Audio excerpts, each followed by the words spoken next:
Excuse me. Okay, let me record. I know there are some people who are unable to attend today's class for some reasons, so we're going to record it for them and for you to review. Okay, let's see.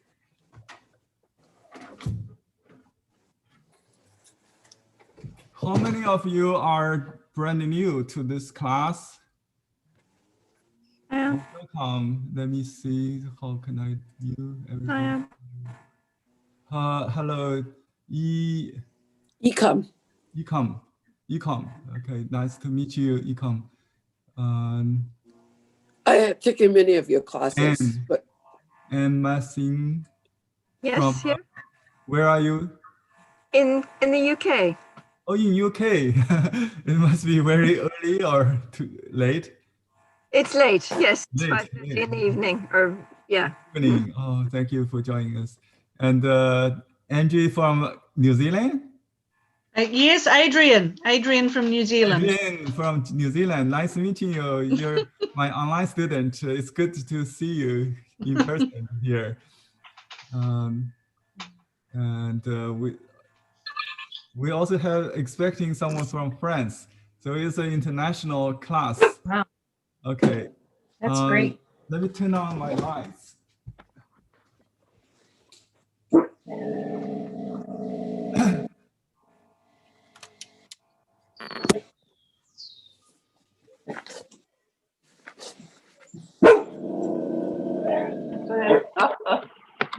Okay, so we can mute the background. You can still, you know how to unmute yourself, right? So we don't hear any noise.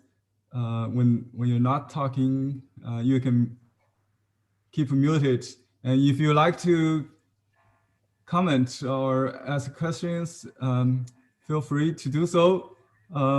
So we're in a live Zoom class now on Chinese brush painting, focusing on landscape painting masters in the pre-modern or modern era.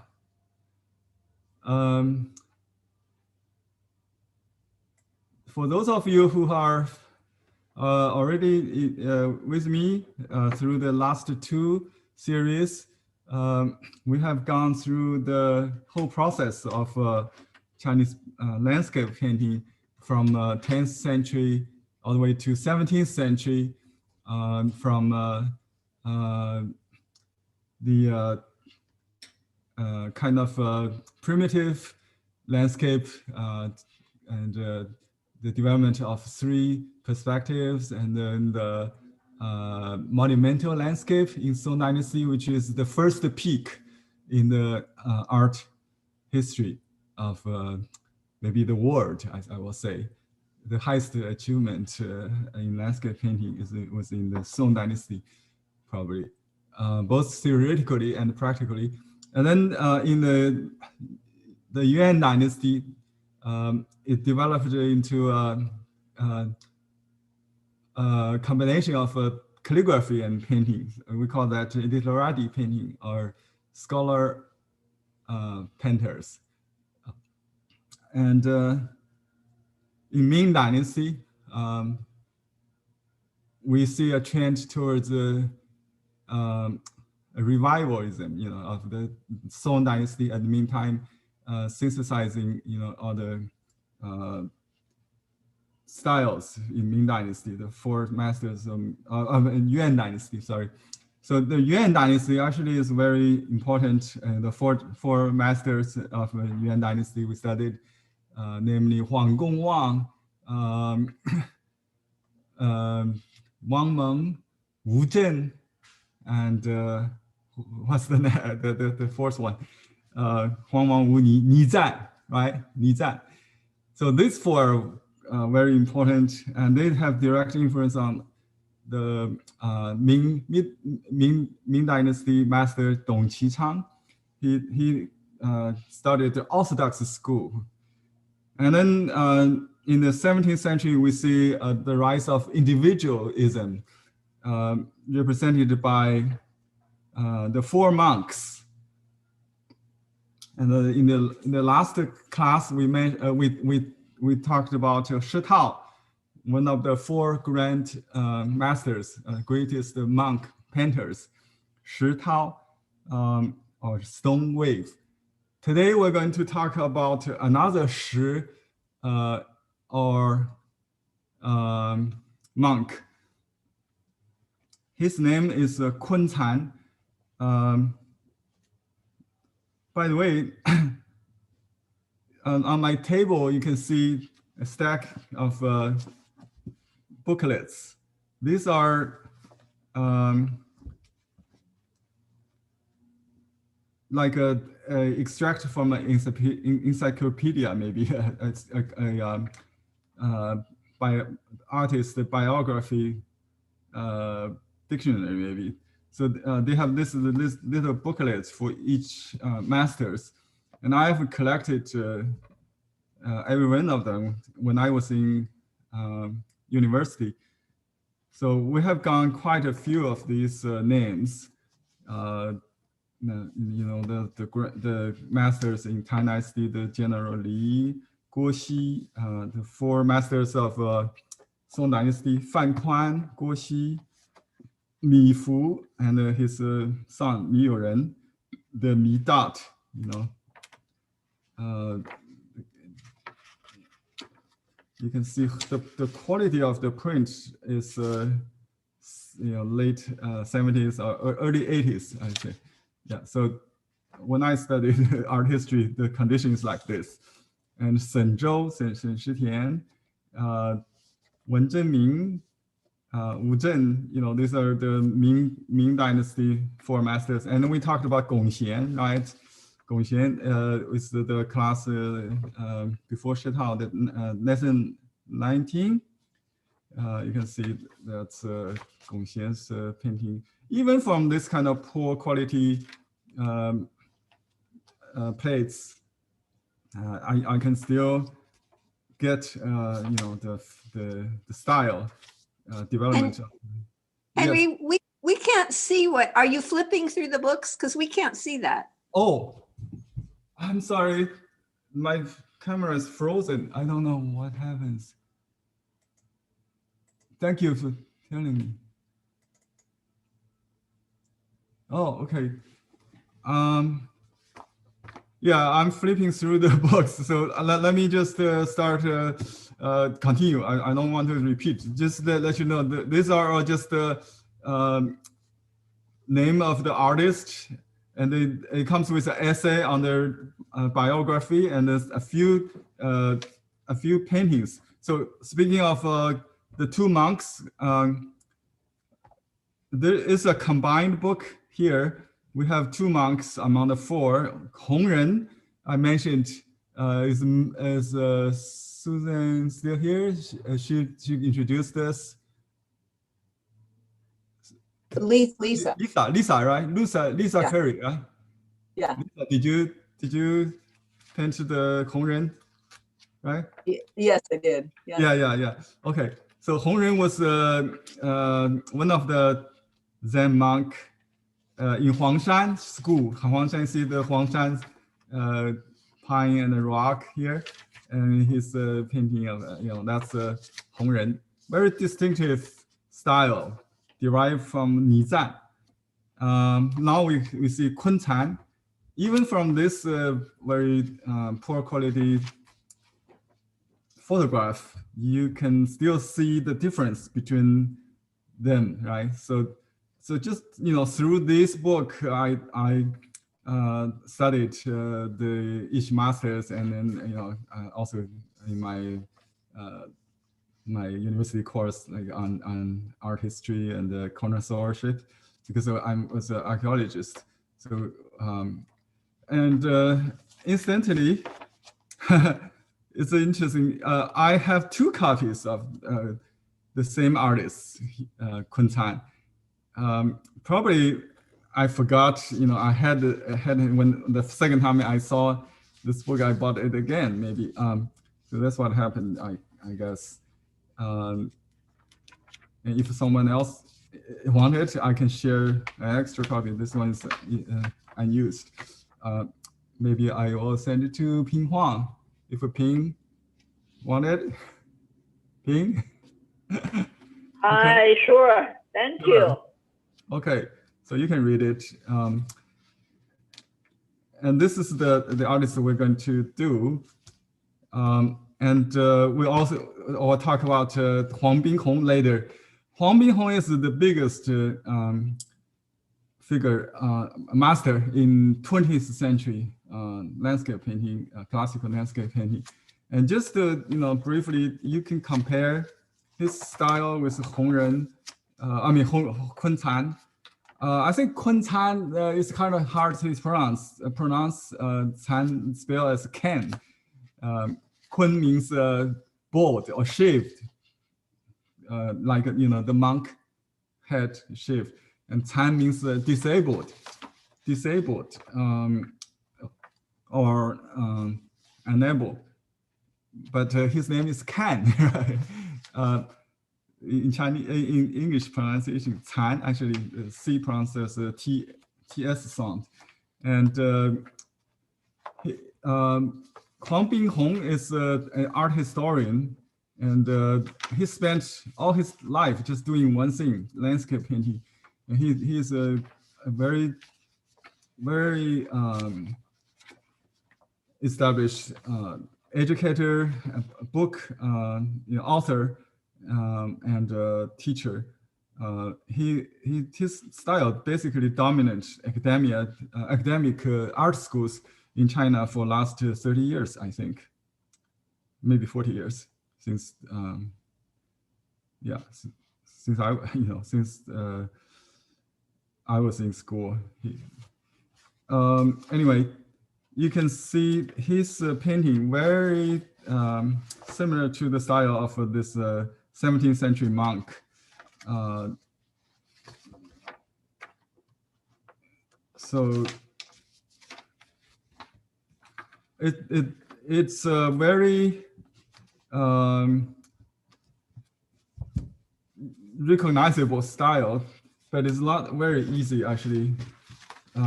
We'll start by doing some drills from the Mustard Seed Garden manual painting. The handout I give you has some illustrations, diagrams on the two artists from the Yuan and the Ming, Yuan and the Yuan dynasty. Yeah, the Huang Gongwang's trees and the rocks, and also Wang Meng, the untangled rope style. I think we can do some exercise on that, and the trees. Maybe that will help to understand the technique. Okay, so let's see if I can find that for you. If you are painting along, you can get your paper for this. Could be anything. I'll show you the difference. It could be size, semi-sized, or even unsized for his expressive style. But I prefer sized and semi-sized, semi-absorbent, because it's a little easier for beginners. Let me see, Chinese landscape, classical.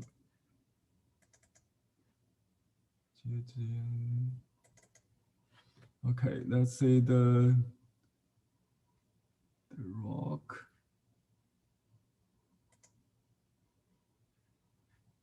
Okay, this is the 解锁村.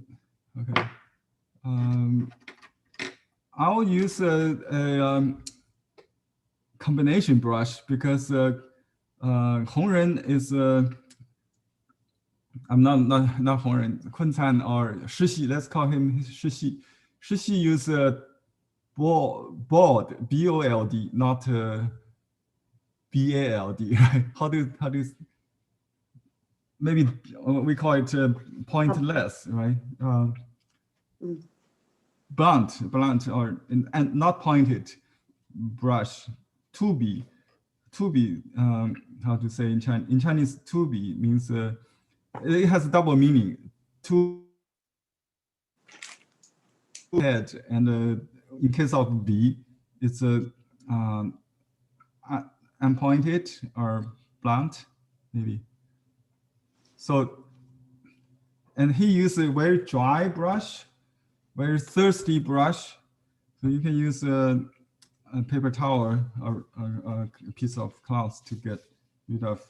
I'm not sure if this is the same size or size. Maybe this is same size and the size and the end size. So we will try all of them. So let's say just painted the small rock on the corner of this illustration. Oopsie, I don't think you see it.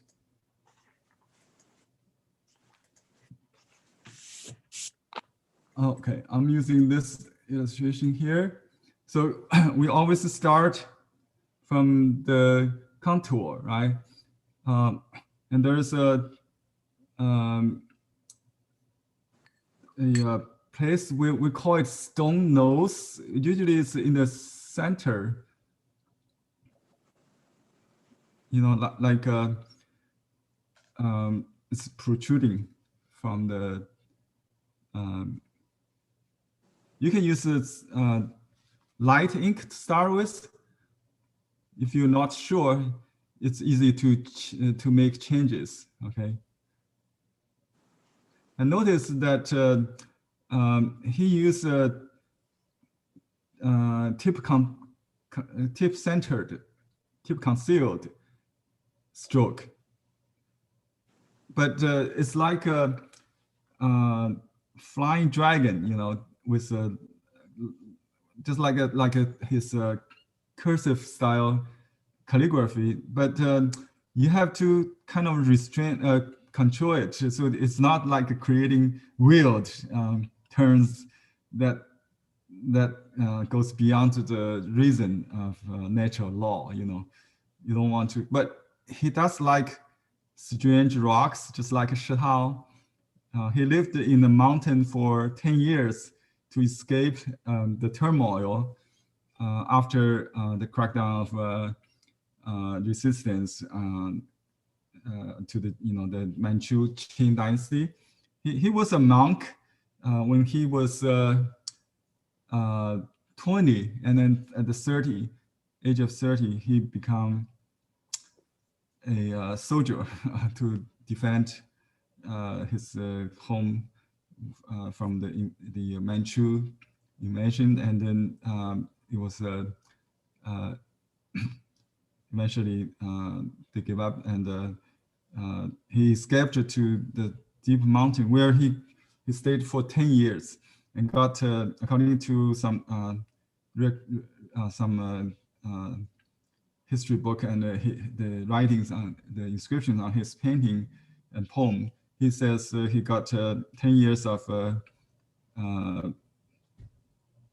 sickness also, because he suffered from rheumatism, joint pain throughout his life, caused by the mountain, the maybe poor living conditions there, and so he called himself disabled or handicapped monk. Basically, Kun Can means bald or shaved, disabled, handicapped. Yeah.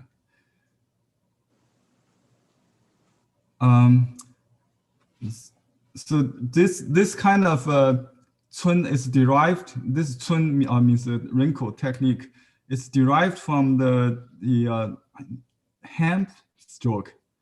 Can you see? Maybe it's too light. I just make it. And if you start light, and then you can go darker, but not to the extent of the black line you see in this woodblock print, because only the dots are the darkest in terms of ink using. So beginners, they use this book. It's easy to make this kind of mistake. They paint everything in dark, right? Because it's monoprint. So be careful with that. That's why in this class, I prefer to use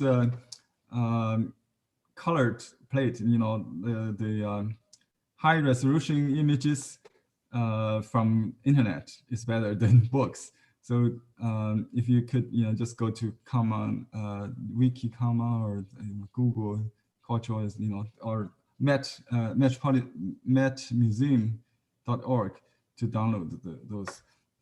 You can see the line here. It has this kind of entangled rope kind of. It's similar to the one we studied last time, about the leaf, lotus vein leaf, that kind of thing. But this one is like it's drier. It describes like the hair of an ox or buffalo, but like fur of an ox. 牛毛. It's very kind of coarse, a rough surface. And he also learned from this artist, Huang Gongwang. See this limestone, what called the lime, little stones and large stones, that kind of, so I will just show you some ink work of his brushwork, so you get a sense of the ink use. Let me see if I can just go. Okay, I have to change directory. Let me show you just one Wang Meng style. So in this class, I tried to trace the source and the inspirational source and the inference on later. So we don't have to follow exactly the timeline. So maybe we'll more concentrate on technique, styles, something like that. I think it should be under Huang Gongwang. I don't have Huang Meng in my collection yet. 4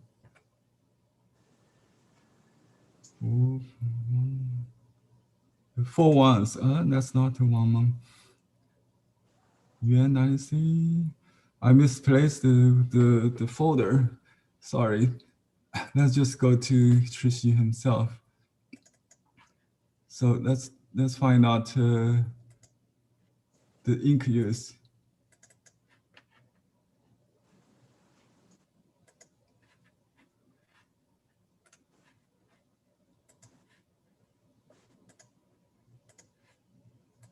Okay, so if you look at his black and white painting, okay, you will see the ink better, right?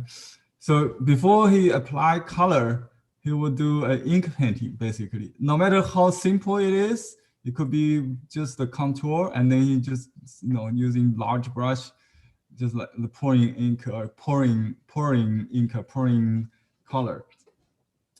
But you always start with the ink bone. That's what we call the bone, the structure. You can see maybe a little larger. Okay. So you can paint with a little darker ink, maybe just enhance on the hollow part of the rock. If you like, you can redefine the shape. Like, let's say, oh, this is too round. I can make it a little different. Just you can still modify it, and you can use mask dots to cover up some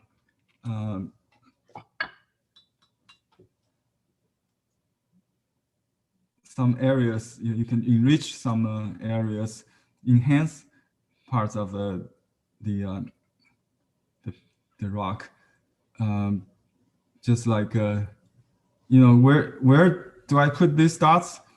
It just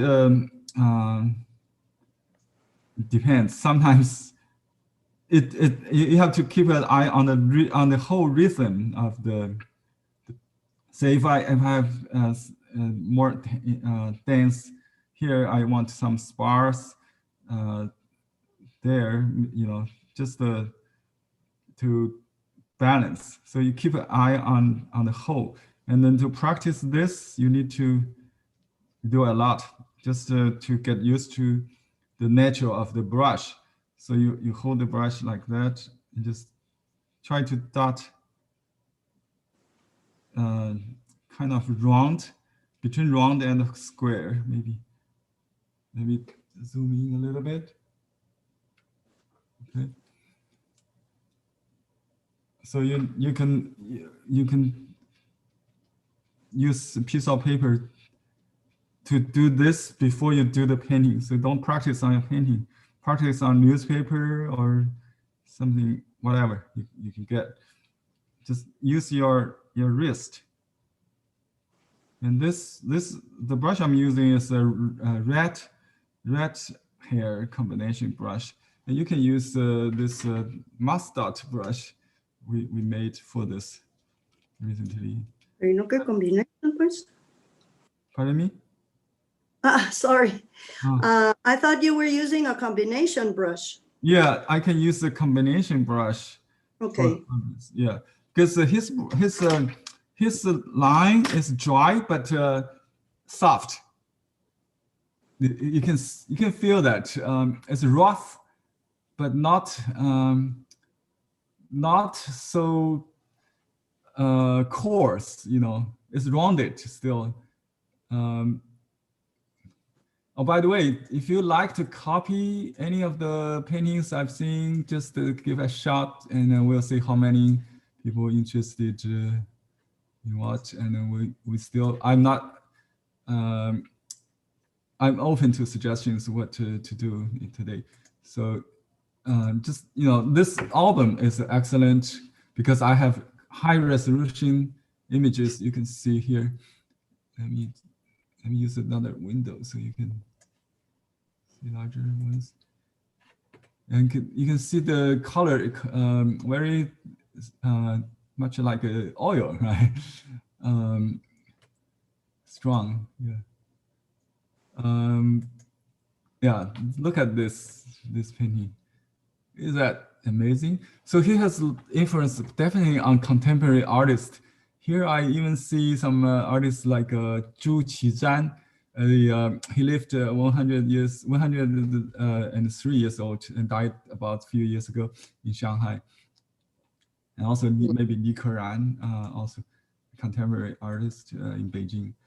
And yeah, that's his typical style with this kind of dry stroke, wrinkle texture, and dots. You see the dots we try to do? The dots could be inspired by Wu Zhen, but Wu Zhen has more moisture in his painting, not so.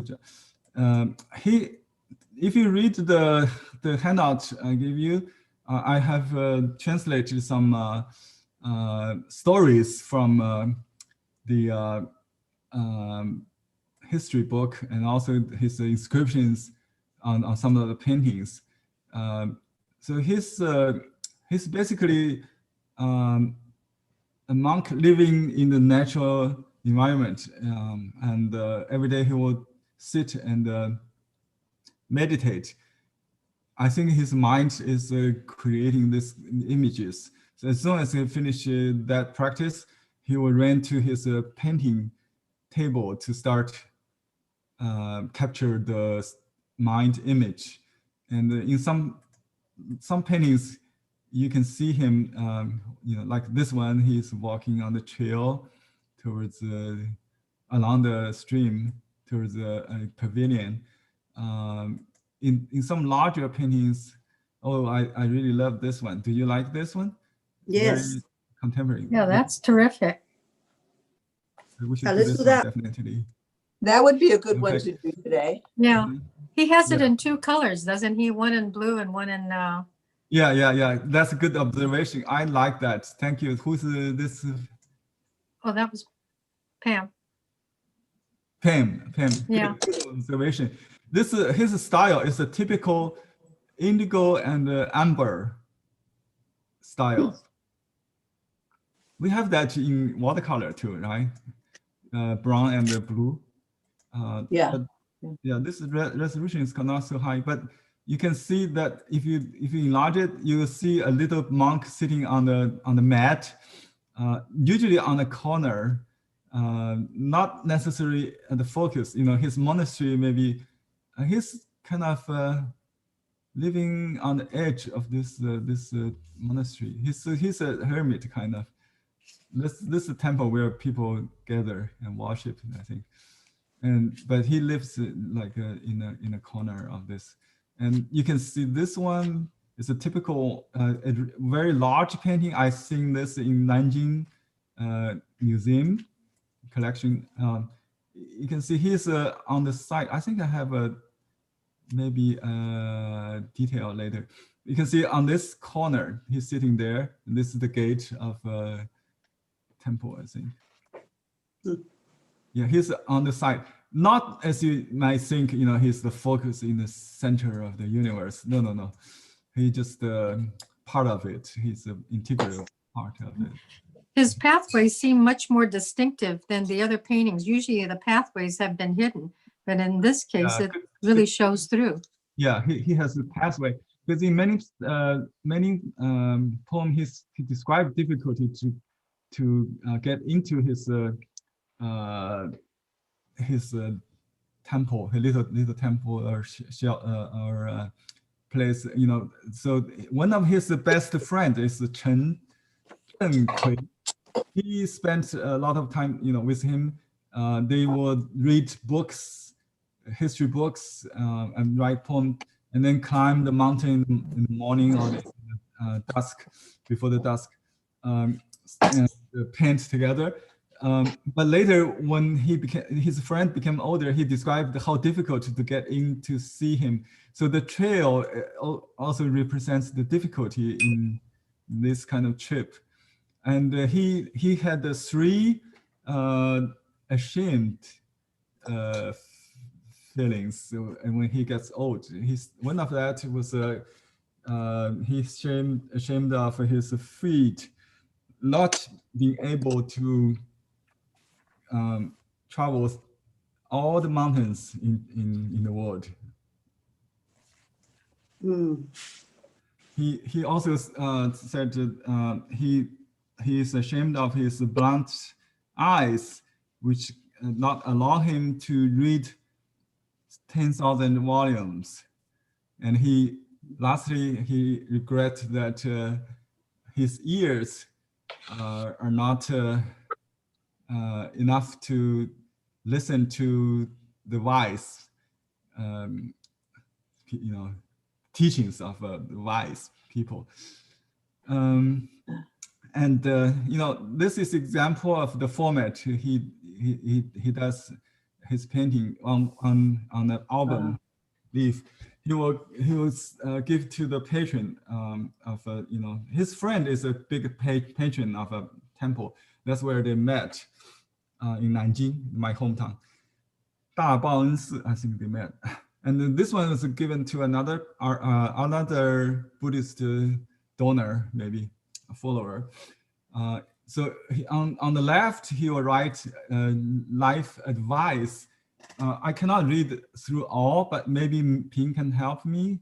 But basically it says, if you put fame and fortune first, then you will forget about life and death. If you put life and death first, you forgot fame and fortune, and so on. So you know, if you put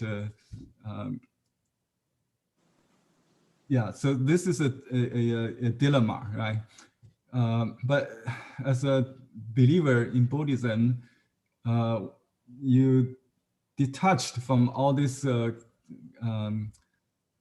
material concerns. and therefore you become a 贤人 in the 天地间, a leader person between heaven and earth. Okay, I just briefly translate that. Hope you help you understand. And you can see the in this painting, the heaven and earth is connected with a waterfall and a trail among, this is a hidden trail, maybe a little bit behind this rock. And then you can see this meditator here sitting over a water bridge, meditate, just observing the flow of the greatest symbol of Tao, Anyway, so his painting has a lot of inscriptions, very inspirational for advice, and some has to do with his art, how he see the art. And this is another splash ink painting. Anyway, so this is a typical example of his large scale painting, like a temple with meditator in the tea house maybe, and sometimes with a crane and a cup of tea on the table. This is small, you can see the little the lifestyle. He loves nature. This is the one I'm talking about. Let me show you. So this is him. Do you see him right against the edge of wall maybe? And you can see on the table there's a cup of a teapot with tea, and then a crane. Crane is the wife of a hermit. You maybe heard the story of Song Dynasty literati. He planted a tree of a plum and grow a crane called Mei Qi He Zi. Actually, the plum is his wife, the crane is his son. Basically, that's kind of hermit life. But he's sitting on a straw mat there, and actually he's not facing us, right? Yeah.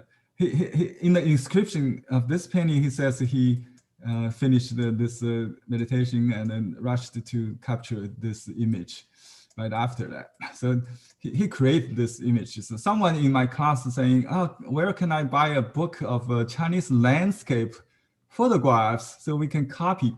I say, no, there's no such thing of a landscape like the painting. Only we don't copy the nature, but nature copy us, like the artist. The nature may look like a painting. So the painting is created by a man with this, it's the mountains and river in someone's heart. Yeah. Anyway, so much so about the historical background. So let's continue the practice. I hope you already get some feel of the brush strokes, right? So I'll do the simple one first, and then we'll try to maybe do some more restrictive painting. So we'll do that impressionistic painting. Where we got okay, let me see. I'm going to do that one also. I wish I had time. So I'm going to use unsized paper or semi-sized, I'm not sure. So I double it, and in case it bleeds. Okay, it's a vertical one. So maybe I'll just use the whole piece. Have some really fun, so you can see better maybe. Okay, let's see. If you cannot see the details, you may open another window maybe, or you can print it out. I didn't print it. Anyway.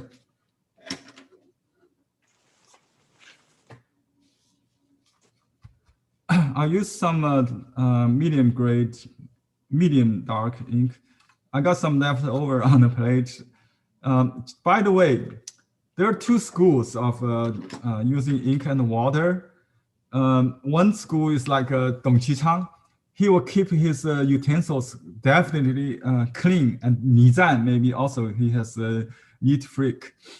But another school like my own teacher Han Shaoying and Huang Binghong, the 20th century master, and also probably this master, this monk master Shi Xi, he will never wash his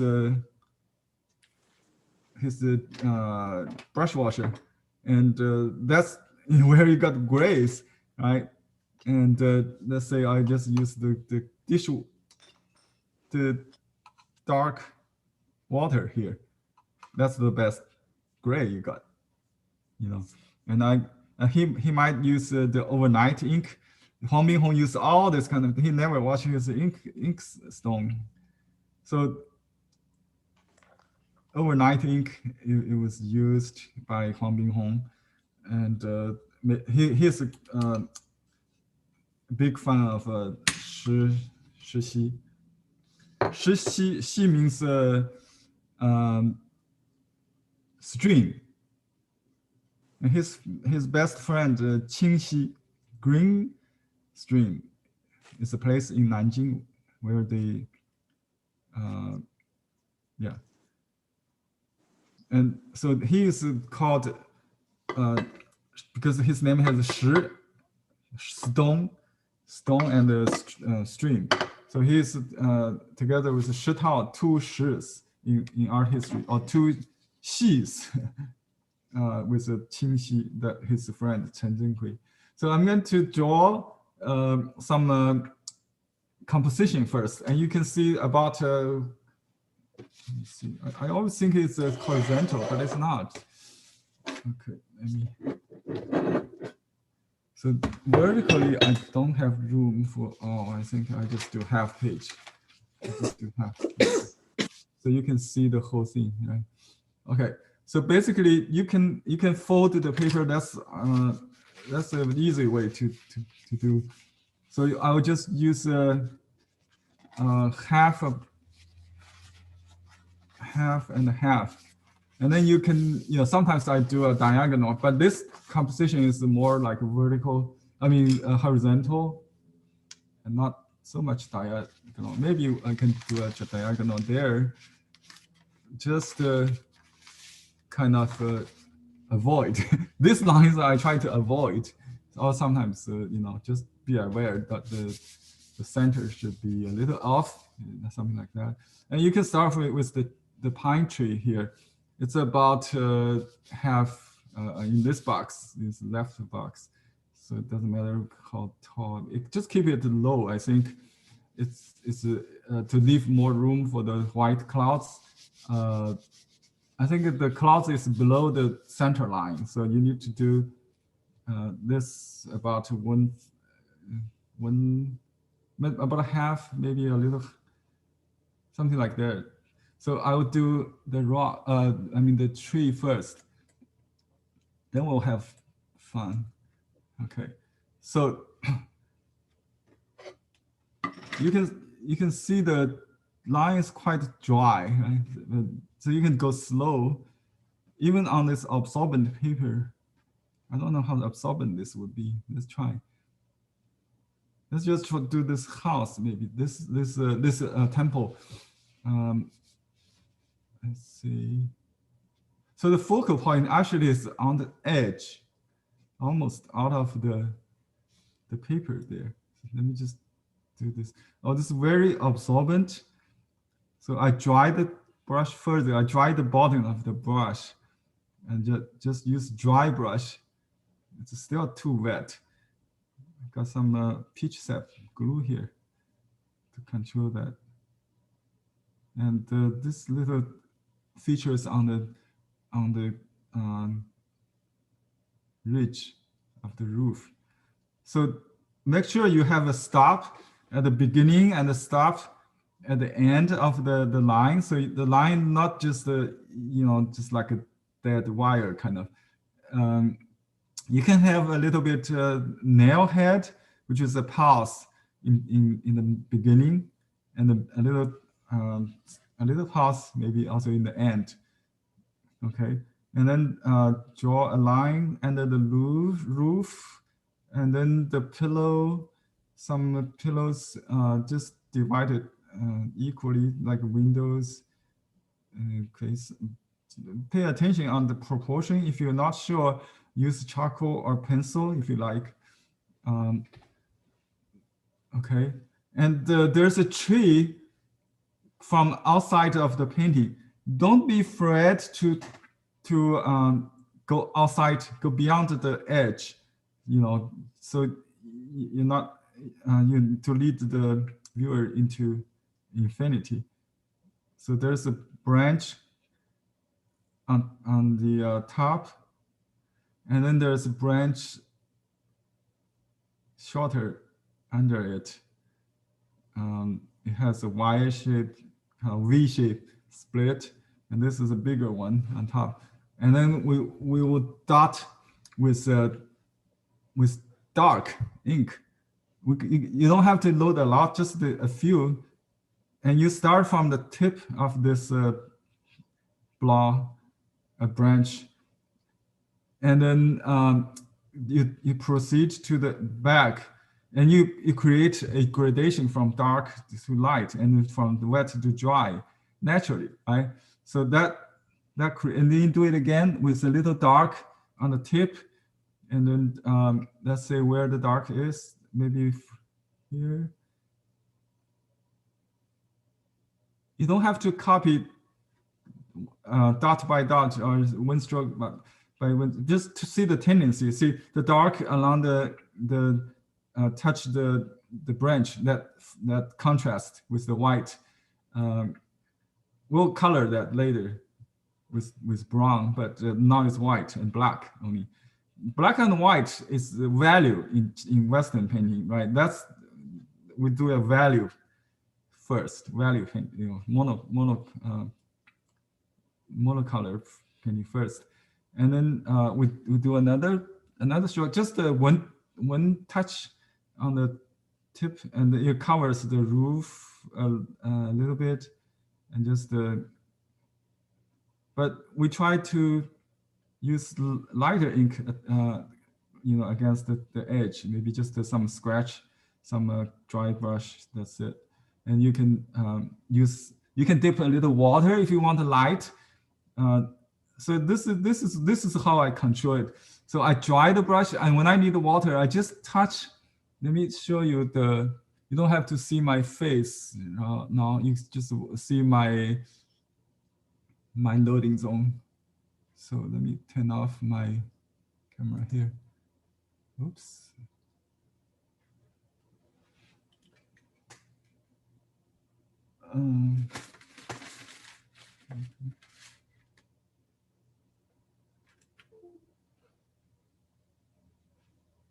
Okay, let me see. Can you see?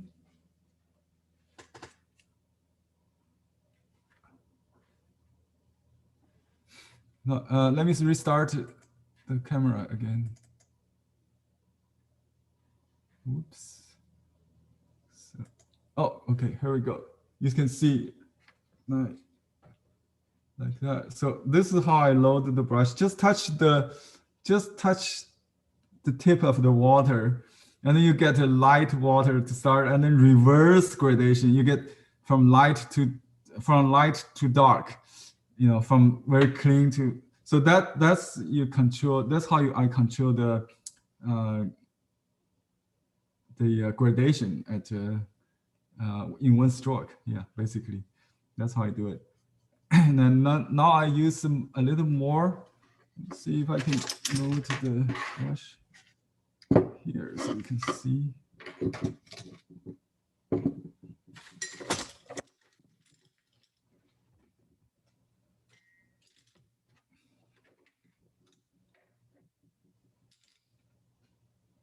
Okay. So I'm using this mouse dot, Bruhammer Earth mouse dots. You can use a stiff brush, landscape painting brush. Okay, now I'm doing this circled the outlined leaf tree here. Okay, it's very important that I use this temple, this building as a reference, frame of reference. So I know how large the tree is without looking at the whole picture. You know, I used to make a mistake. I painted the whole tree on the entire paper if I don't do this house, this building first. So we just develop from here. Okay. Now I'm going to use some dark dry ink on the tip to draw this trunk, but very dry. So when you have a dry line, it's kind of a softer than, you know, and it's easier to control the bleed. I can use, show you the way I control that. I see the split is here roughly. So it's about, not very far from it's actually between the pine, later it will be pine. It's in between the root is between the pine tree and the building. So it's roughly here, right? So let's just draw the left first, then the right. You can draw the left relatively free, and then you have a reference. You can just, you know, make up the other half, right? So usually I go down from top to the bottom on the left, and then on the right, I draw from top like a V, and then I have this kind of split. Doesn't matter if it's not exactly the same as the masters, but just follow the stroke, and you'll get your signature eventually. So I don't really need to do the root part in this case. It's kind of soft. It's very contemporary kind of. We call this like a photograph kind of composition, right? Do you want to see more detail? I can focus on this, but I want you to see the whole piece so you don't get lost as a whole picture, okay? But yeah, I zoom in on the original instead, on mine. So you look at more of the original, not mine, okay? So now I'm going to draw with the same brush, maybe a little bit of water to draw this outlined leaves.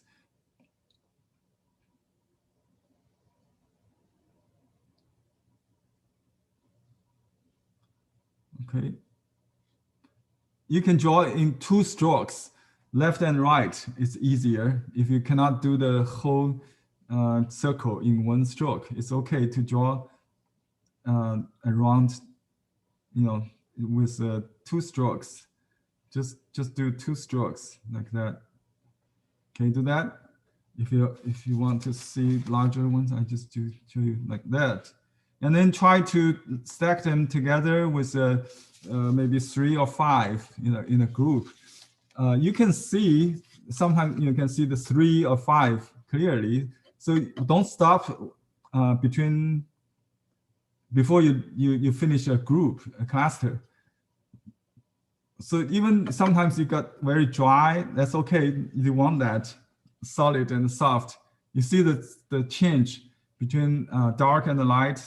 That comes up when you keep doing it, you know, when you keep doing it in 1 stroke, even because with this brush, maybe a larger brush, I can do it without reload. Just you know the character pin, right? In some calligraphy, the student learned this. This is the rank or class character. We use that as a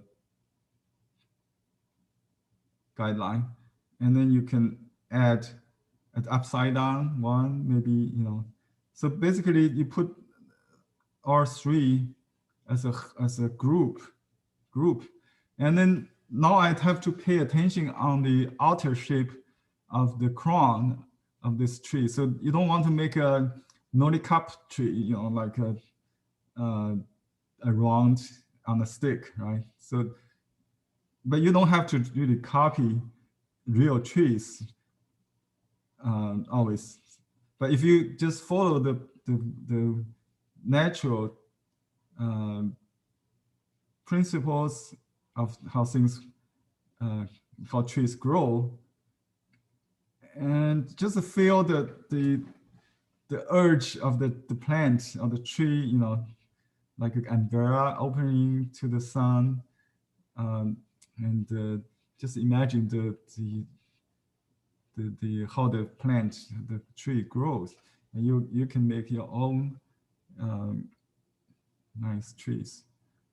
Okay, and you can maybe, I don't see any wrinkle, but if needed, you can dot a bark or something. Just, you know, just make it nice. So concentrate on your painting rather than the original. When you paint, it's best to practice like you do a few copy in front of the original, and then you take it away and just get a, you know, you can do this. I close it, and then just turn your eye away from the original when you do it, when you do your own. Don't try to finish one thing at a time, maybe, and then eventually you can memorize the whole painting without a reference. Okay, now I'm doing this V-shaped pine tree, and then yeah, and it has a kind of lean trunk, right? Okay, towards the right, the tendency towards the right. The pine tree is not straight always in China. So you see this kind of bonsai trees. That's natural when they grow in the mountains with wind and other conditions. They tend to grow with one arm stretch, you know, something like that. And you can see the tendency of twisting here on the crown. I call it the Tai Chi movement. You know, that kind of Tai Chi movement. That's S kind of twist there. You don't have to follow me, but that's how my teacher told me when I was a student. He mentioned this secret to me, and I just passed to you. It took me a lifetime to think about it. Still, I cannot really tell you exactly what that means, but Tai Chi movement, when I practice Tai Chi, I understand it's the opposite twist. You know, the yin yang fish, Tai Chi, yeah. Also black and contrast, black and white contrast, yeah. See, I'm using a little dark to the tip, and I hope it will get lighter and lighter. And it kind of loose presentation of the pine needles that we learned earlier with like the fan shape or kind of.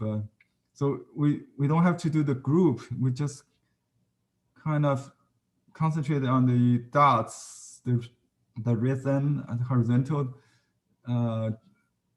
kind of shape of the arm of the pine there. And then when the brush gets dry and lighter, you do something behind. Maybe you can dry it with a paper towel.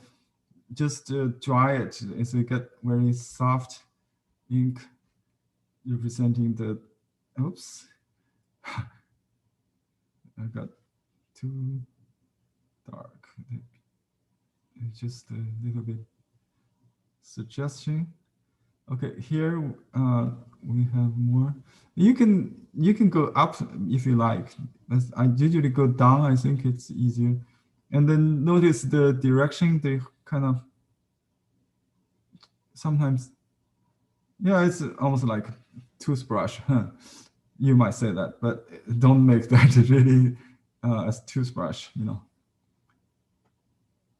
You can leave a little space between the foliage and the trunk, but in this case he doesn't really do that. But it's a common suggestion by artists who does pine trees.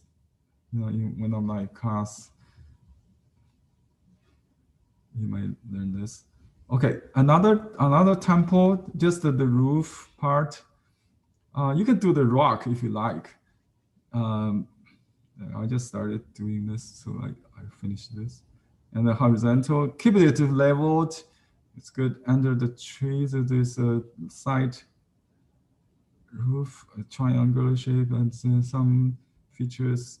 Just, you know, don't fuss too much. Just make sure the proportion is right.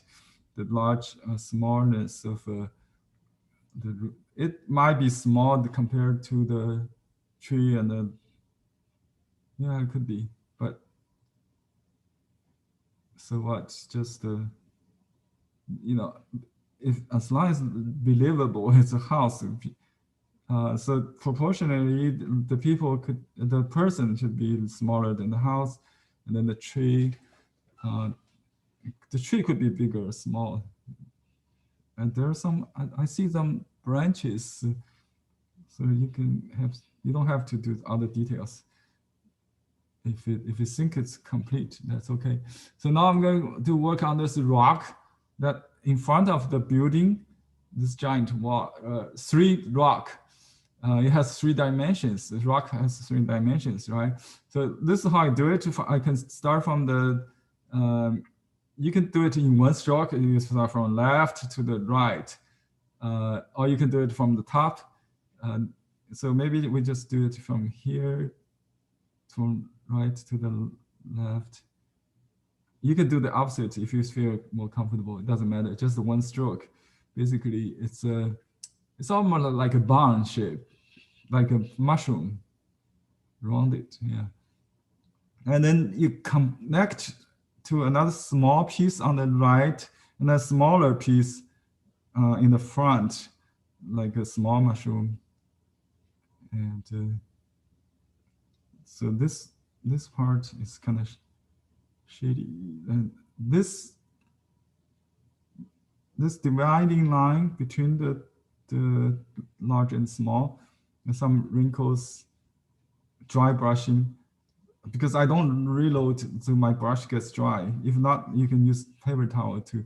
But don't try, try to follow a certain sequence in your pen. You don't have to follow exactly mine. So just do the right thing at the right moment as the brush is appropriate. You see, I have light and dry ink. Now I need to add just a little water, a little to the tip, and then I know. So when you do enough, the behavior of the brush. It becomes part of your hand. You just know what's going to expect. So this stroke is a slope like that in front of the tree, right? I just extend that, and there's a slope like this, and then a slope. Sorry. These are hemp strokes representing the earth covered. If these are the bare rocks, the dark ones on top, or we call this alum stones. We better just do it without so much detail, so you don't really need to copy. So if I keep it small, I got lost on the whole proportion. See, the rock might be too big compared to the house already. That's the problem when you zoom that much. So let me just finish the proportion part. So I don't do the textures until I finish the whole structure, right?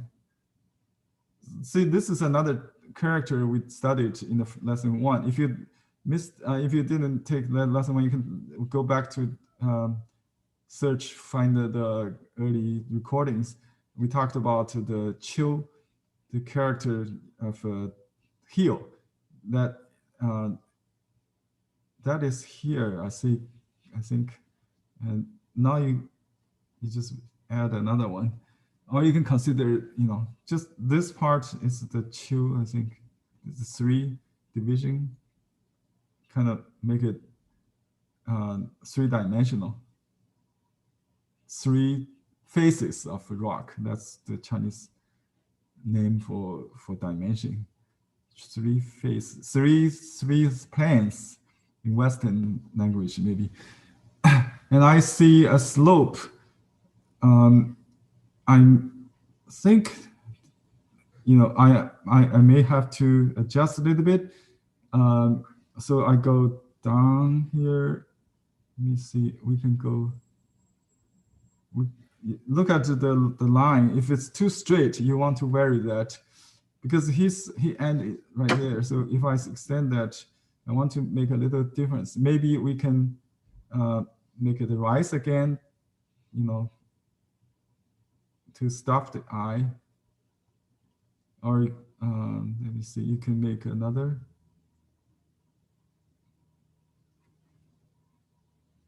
Variations. Try to vary a little bit. Just okay. And these are hemp. The plant, the bark or the skin of the plant is used to make a rope. And if it's parallel, it's just called hemp fiber stroke, representing the earthy heels here. So just earthy heels like that. And I think this painting is pretty much like a shithouse, very wet into wet. So he probably did the wrinkles before it gets dry with color, and then let me see. So maybe the color and the ink is breaking into each other to make it really alive. So I see wet into wet, something like that.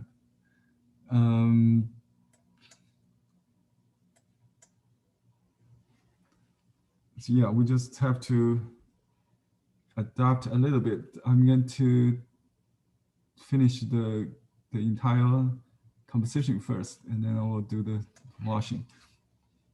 So I just stop here in this section, and I'll go on top. So this basically like not much change in the sense of distance, right? There's a cloud that make it look like, feel like the 2 grounds, foreground and background. Maybe you call this the middle ground, and then the background on the left. So this one is taller. So this is basically a diagonal. Continue this tendency of the pine. It goes. If this is the opening, we call this opening.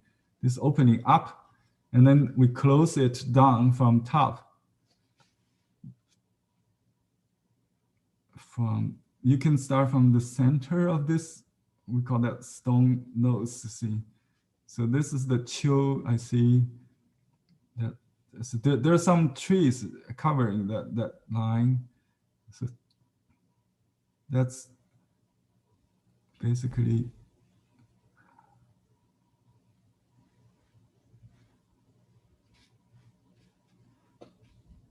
Okay. It's done pretty amazingly fast. I think he just did a wet into wet, I believe. Maybe it's done on the mountain, like a plein air painting. I would do that if I'm. And you can feel the the core of the mountain there.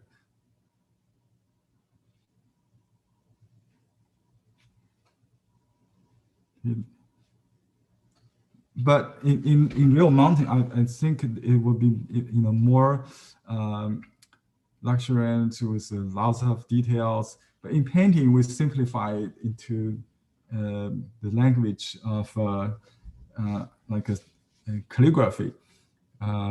Here you can see clearly how he simplified the Christmas tree into the skeleton kind of stick trees, I call it. The other day, Victoria was watching a bonsai master showing people how to do this kind of bonsai from the small Christmas tree. With a root, don't throw it away after Christmas. You can just trim it and make it into a bonsai pine. Victoria, maybe you can share a picture with the chat if you have later. Maybe I'll send you. So this tree on top, we can add that right now, is very much like the trimmed Christmas tree. This was done with just pure ink. It doesn't matter if it's foreground and background, but basically you should have done the remote less detail and then less ink. So theoretically, yeah, that's the idea. But you can do it with I guess this could be done after the wash. So we should save the energy for that. We accumulated all the energy just for the last touches to celebrate. I think so. Just keep that in mind. The trees are the last, I think. So we need to set it up first. We need to set up the stage for the trees yet to come, I think. Okay, let's concentrate on what we're doing, not be sidetracked. I tend to have the tendency that, but he will do this. I'm sure, like Huang Minghong, he will start from the cloud, the foot of the clouds, and then do the hill, the top of the peak. So it doesn't matter, but he has a whole picture in mind. So you just try to choose a path that best suit the needs, I think. So we don't have to do the wet into wet thing here. I think we're almost ready to do the wash. So I'm going to do the wash with this rat whisker brush. Not rat whisker, the rabbit combination brush. That's what I got. And I'll just use this dirty water here, or you can use greenish or bluish gray. Just add some, dishwashing water, or just any leftover color you have. Maybe just a little gray, or just pure ink is fine. So I'll do the texture shaping. Almost you don't really use the side of the stroke. I think because this is a unsized paper, so I just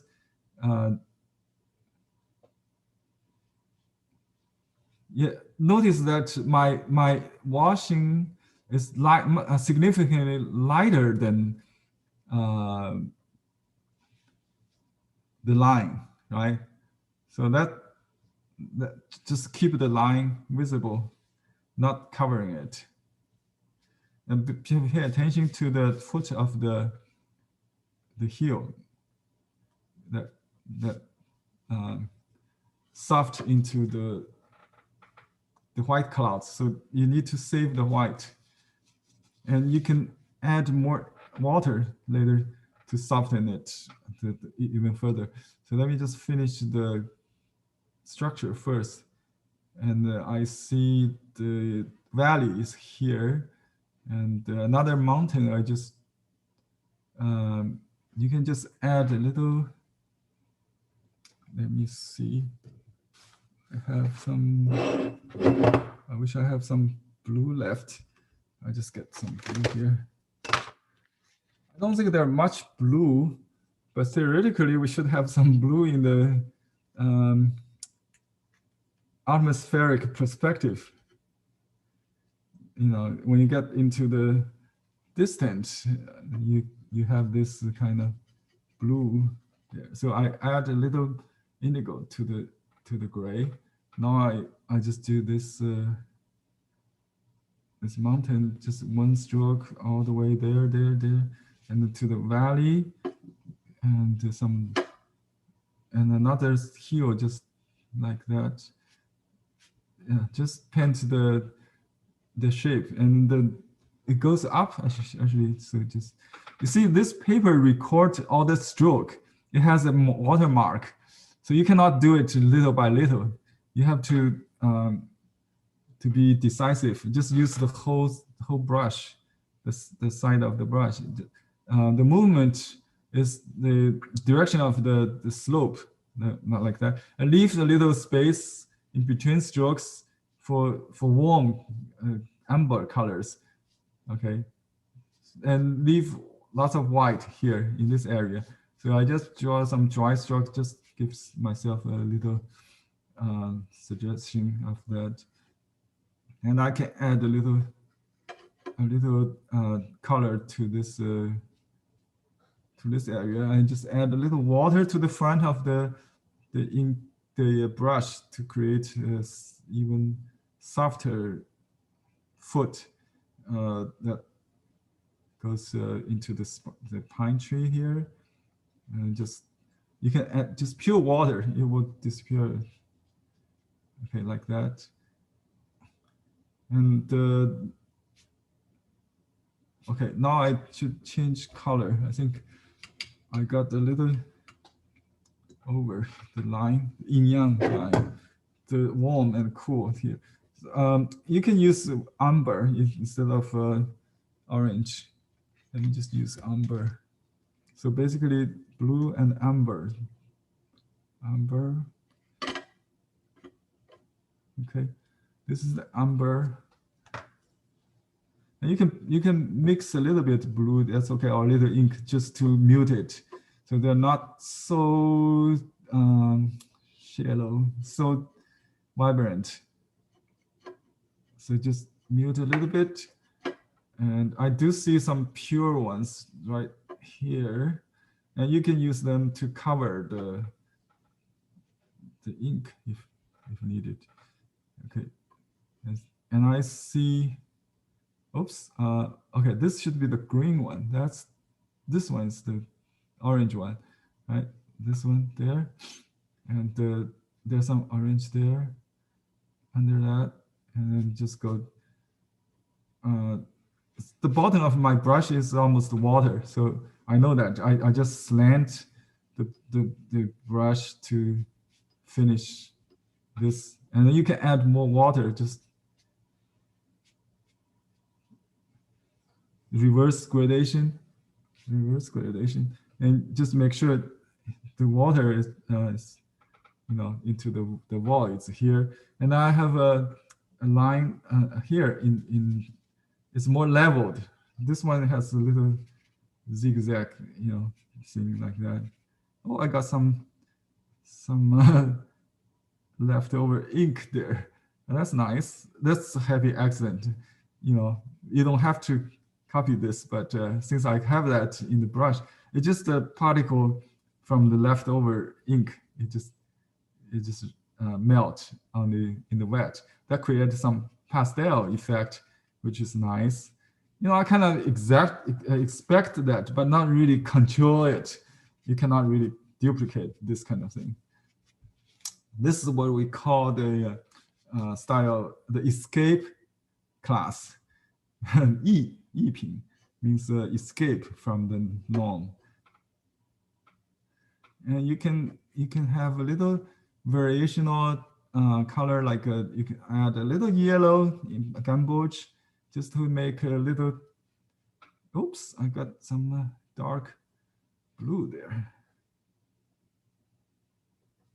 Let me just take it off. Oh, that's okay. Just yeah, that's another accident. But this kind of thing just want to be there. You know, you don't want to just leave it. It's original painting. So you got a little bits of pure color. So this one is there. Yeah, and just blend a little bit into the brown. So let it blend on the paper, so it not on the palette here, right? So you see that kind of gray generated by mixing two colors there. Actually, they're brown on top of the green here too. So just I would finish all my colors just like that. And yeah, I see a little clouds I may have missed, but that's okay. You can add trees in front of that to create some more. Oops, I got some. I try to avoid this, but it just keep happening. The pure colors. Anyway, this front has a little bit mineral green there. So I got mineral green pastel color, mineral color. And, but usually Henry, is that stone green? it's the number, the green is number, what's the number? 593 in the Marisa 12. Thank you. Yeah. Okay, let me just put it here. It's the color I'm using. Okay. So let's do this part. Usually the green has to come after the umbers. Otherwise it's too chalky, all right? So let's do that. Or you can use ink or you know, just some kind of vegetable color to begin with. So some indigo, maybe umber should be. Umber is a good complementary to the green. So in this part, I think it's lighter than the background. So I'm just using more water. Let's see what happens. Okay, that's good. Looks okay. Well, let's just do the green first, and then we do the amber later. Because the amber is on the top of this green. This is almost like grass, you know, very light green color. Light green color there. Almost like in Western language, we'll say it's a highlight area, you know, with the most of the lights hit. And just, you don't have to finish. That's the point, I think. So just combine colors and you'll get a nice result. But also follow the logic, you know, just the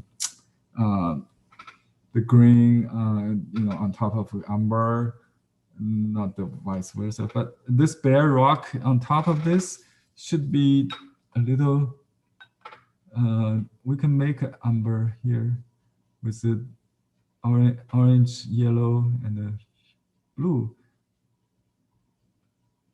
So a little bit variation. Okay, I got amber. Let me just squeeze a little more. Let's see. Oh, here.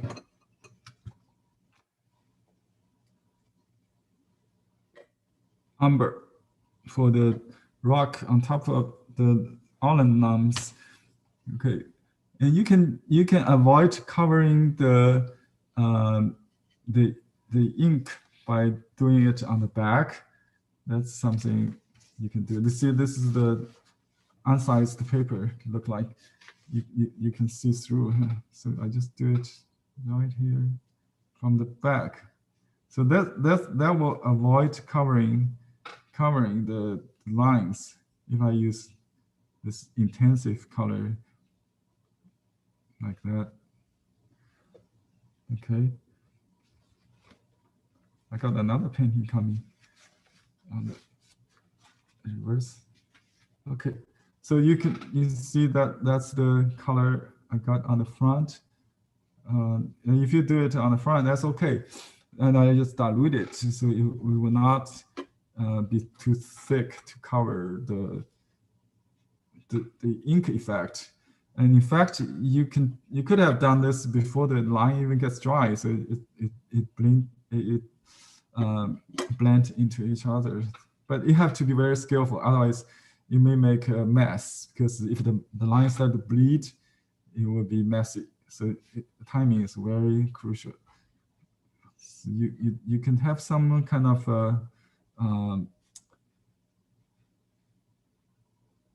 wet into wet, but maybe not very blurry.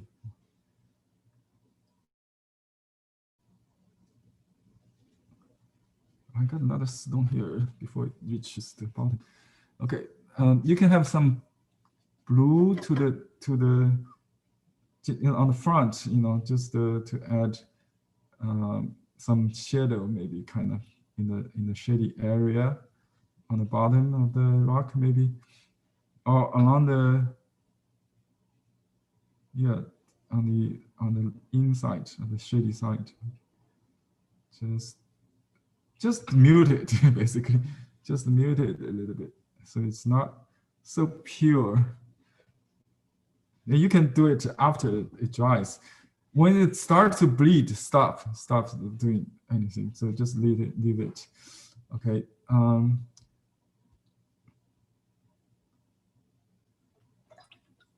Let me finish by doing a little bit umber on this earthy part. I just want to create some shadow and leave this green area light. So just do the side with a little bit. Maybe this part should be more brownish, and this part, I'm not sure. Okay, we can have a little bit. Okay, the brown on the trunk, that's his trademark. He uses a very strong color. I think if you look at the tree before sunset, because the light, especially this time of the year, this light is so flat and directly shine the trunk. Every time I see this, I want to paint that feel, and he got it. I think he does this tree almost like that. So it's a sunset color on the trunk, but he doesn't do it on this one, because in painting we don't really follow the natural law. We follow the there's 3 laws maybe. One is the natural law we must follow, like how the mountain, the tree is made, and we also have to follow the painting, the art laws, right? And finally, they are subject to your heart, your feeling law. How do you feel? It's more subjective. Yeah. So if the first 2 is more objective, art is in between. Maybe art could be very objective or very. I think the art has like music. It's more like a music, right? So it has the mathematic or rhythm, kind of. So I think I missed this part. I need to add up.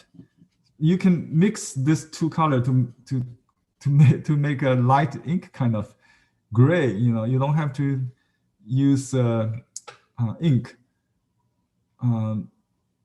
Yeah, you can just use, and you can just add. See, I just changed the hue of this part a little bit, but I missed a little cloud in between these 2 layers. That's okay. I have some here at least. Okay, so that's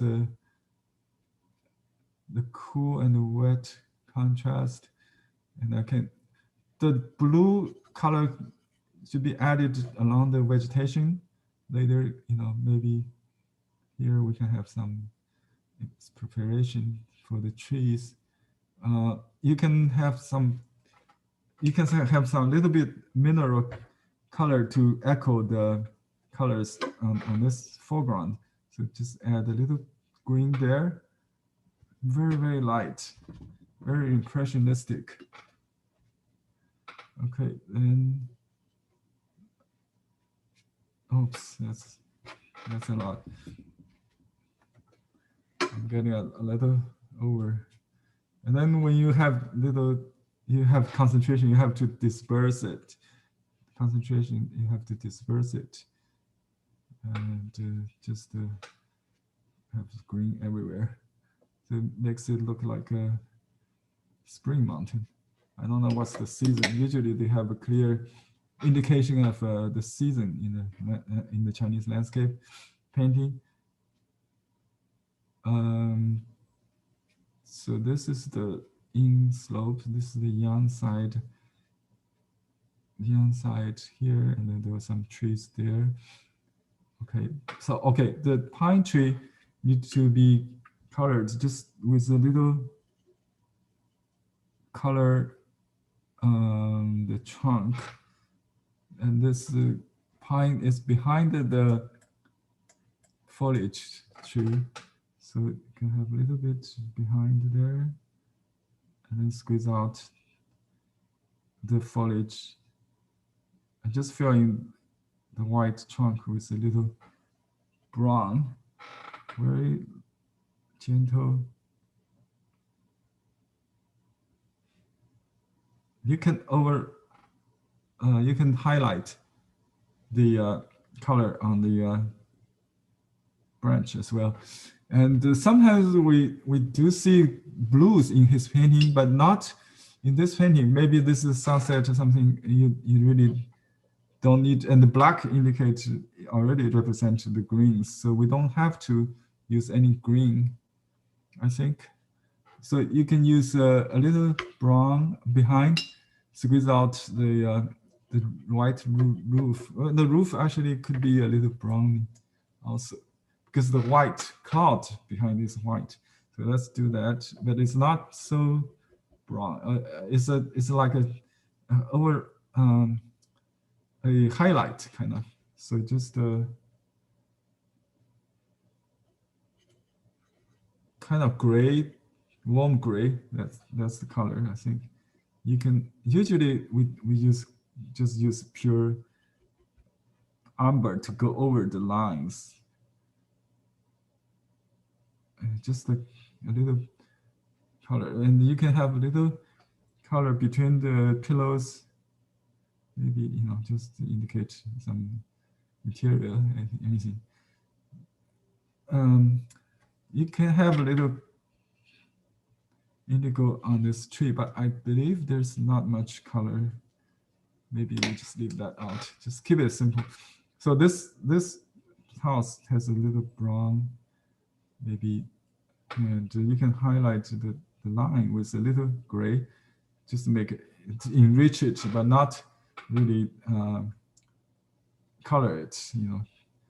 Now I'm going to do the space between the house and the clouds.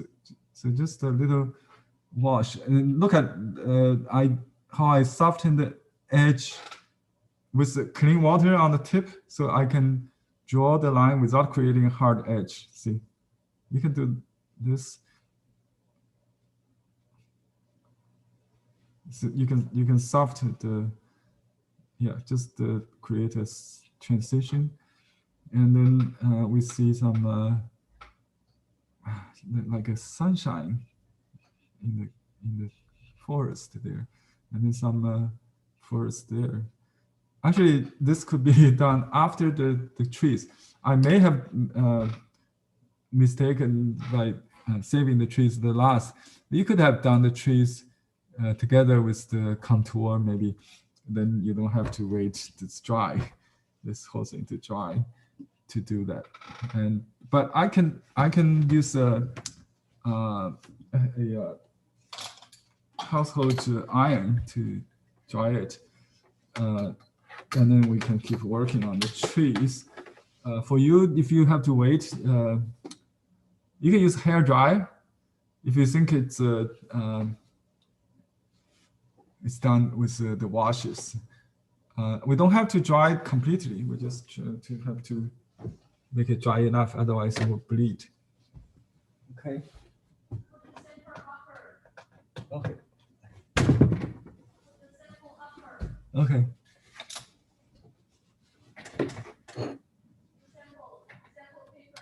Uh-huh. Okay. So I have the iron, and then let me put a piece of paper which is sized paper. It's not absorbed. It's not going to absorb the paints. Okay. Just to see, you know, to prevent the dust, and I just want to see the dust from the iron. You want to keep it with maybe a drawing paper, you know, a newsprint, something. But I don't want to use absorbent paper because you might reduce the intensity of the color, blotting the painting. I don't want to do that. I just want to dry it. See, the paint does not blot away with this piece of paper on top. This is a unsized paper. So it's just, you know, save all your wasted painting for all kind of purpose I will show you to use. And basically, you can use them for practice your strokes. In one story of a teacher who requires his student to submit 10 pounds of newspaper covered with this kind of stroke, darkened the newspaper with the stroke practices, just to get used to the brush, the nature of the Chinese brush. So you need to accumulate enough mileage, so to speak. Okay, that's the dried painting look like. Okay, I'm going to turn this off.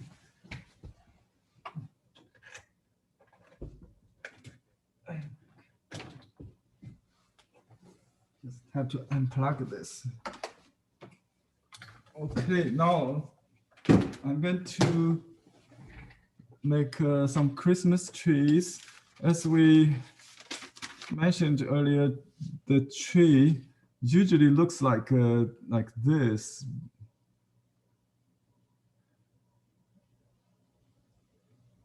Right, that's a Christmas tree. But after Christmas, you can cut off the top maybe, and then you use some kind of a wire to make it into a tree like that. Am I right, Victoria? Victoria, can you describe how they make this bonsai tree? Oh, yeah. If it's too dry now, I can spray a little water because, you know, it's too dry. I feel like it's too crispy, so I spray a little bit. It's just add a little moisture back, so you will create some kind of natural blending. Let me see. I have to zoom in so you can see what I'm working on. This little trees here. So let's do this. There might be some trees in front of it. You know, you can add. This has to be darker. Just like that. And some grass or whatever, and then behind, you know, there's some long, some short, and this one is behind the rock. It has just I have to keep this dry, keep it dry. That's his style, dry brush. This is almost like a fork. Yeah. Oops. So I think I spread too much. Use a little bit peach sap. Control the bleeding. Besides, because it's overnight ink, it's kind of rough, coarse, with without much binding. So you need to resituate with some glue, peach sap glue. Okay, that's the group I see here. One side could be a little longer. Don't have to be symmetrical. I see some gesture there. Yeah, it could be the cypress, right?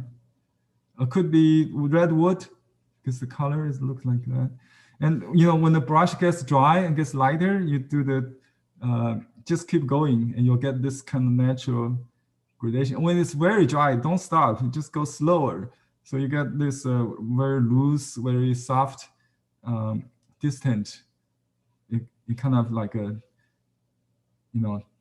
from solid to soft, and it gradually changed into distance, right? This is the foreground one, and we can practice on some important part. Like this one has you see, this is a little group. It has a main tree, like a host of this group, and some guests playing a supporting role, and some just a little trunk without detail, and it's all okay. So this has a dominant one, and this one has a dominant one. Usually that comes first, and then you do 3 or 5 next to it, and then add a little arms. Oh, I forgot. Yeah, there's some white mist in the front, so we can still keep that line maybe. Oh, we have to go lower. That's okay.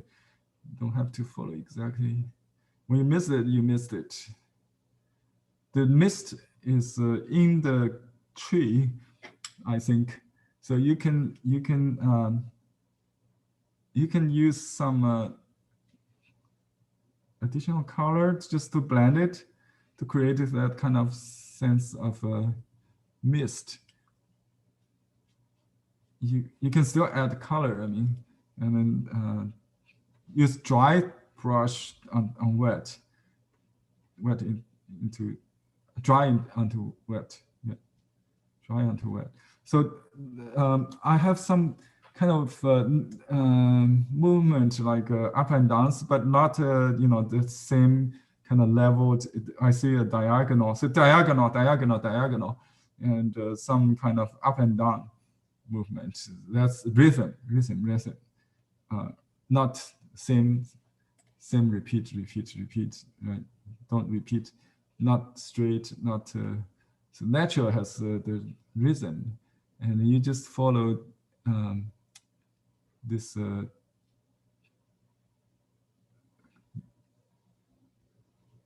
dry stroke, this Christmas tree color kind of, okay. And that creates a contrast. See the dry, dark with the light, wet, right? You can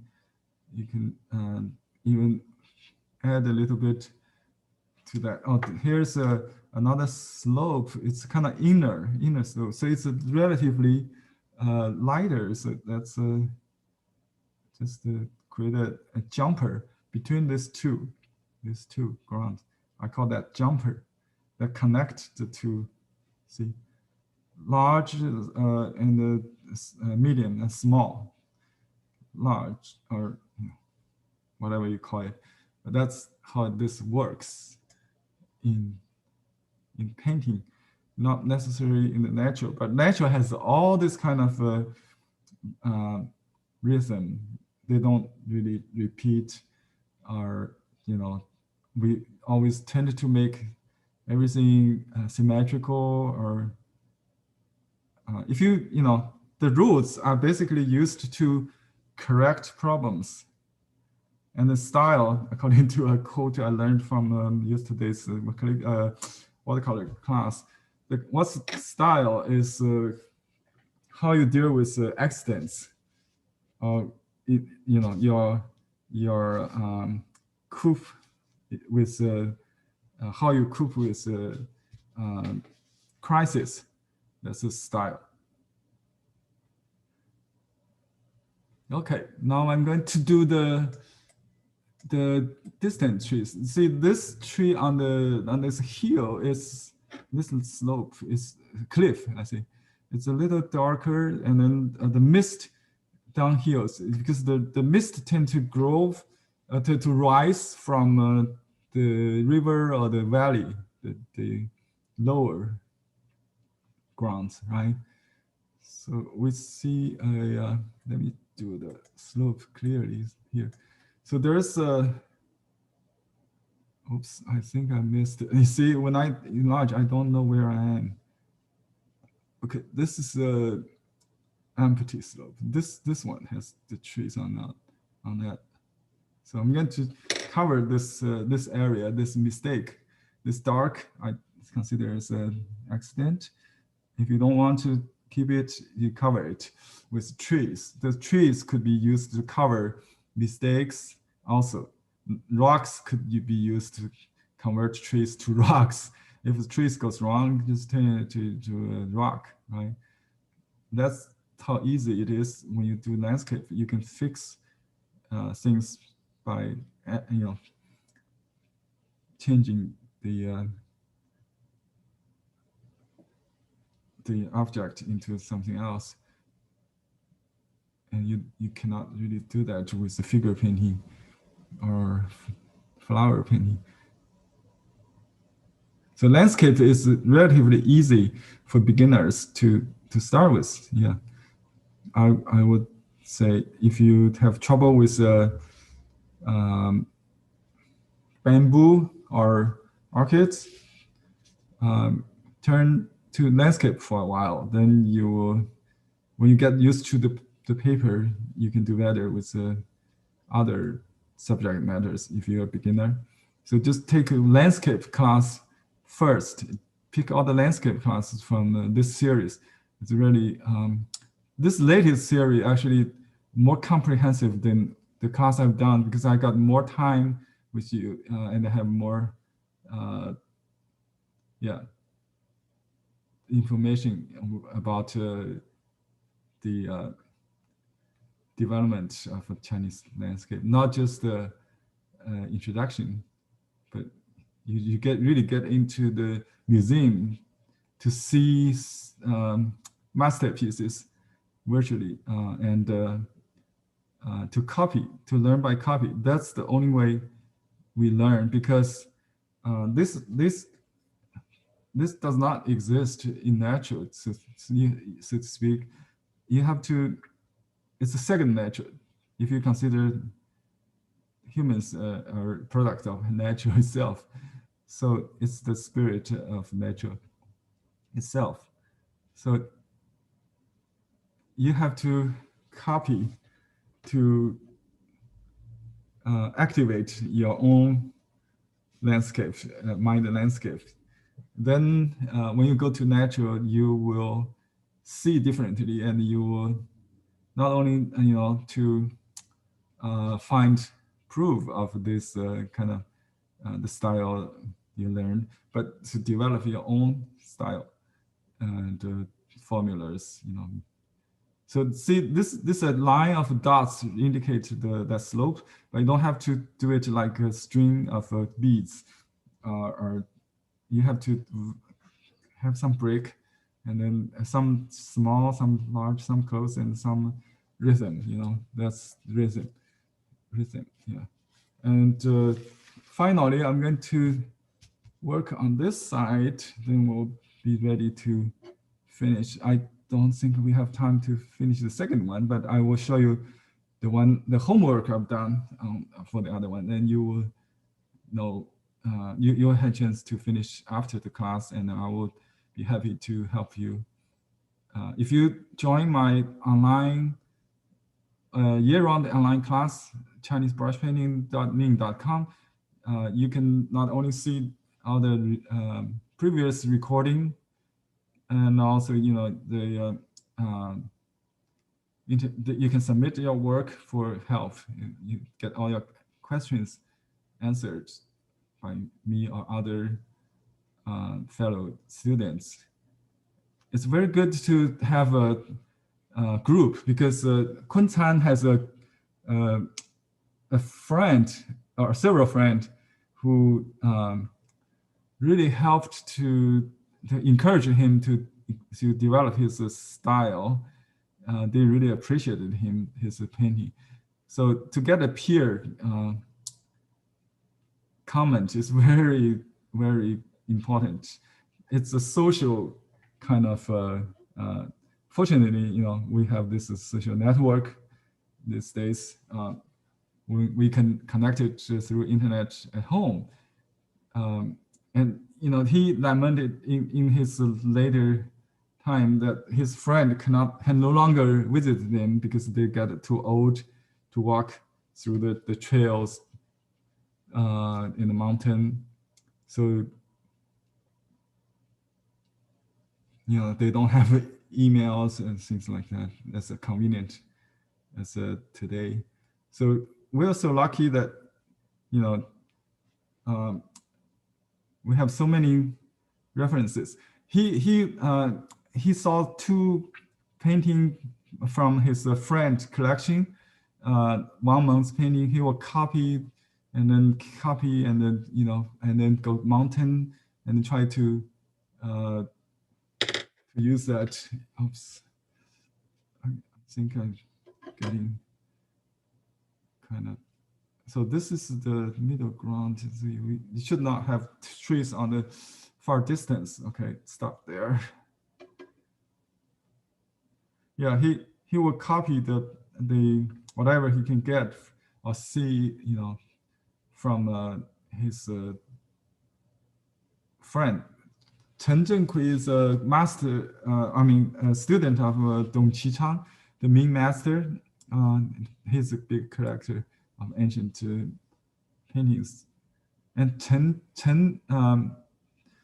his friend Chen Zhenkui is also a scholar, amateur artist.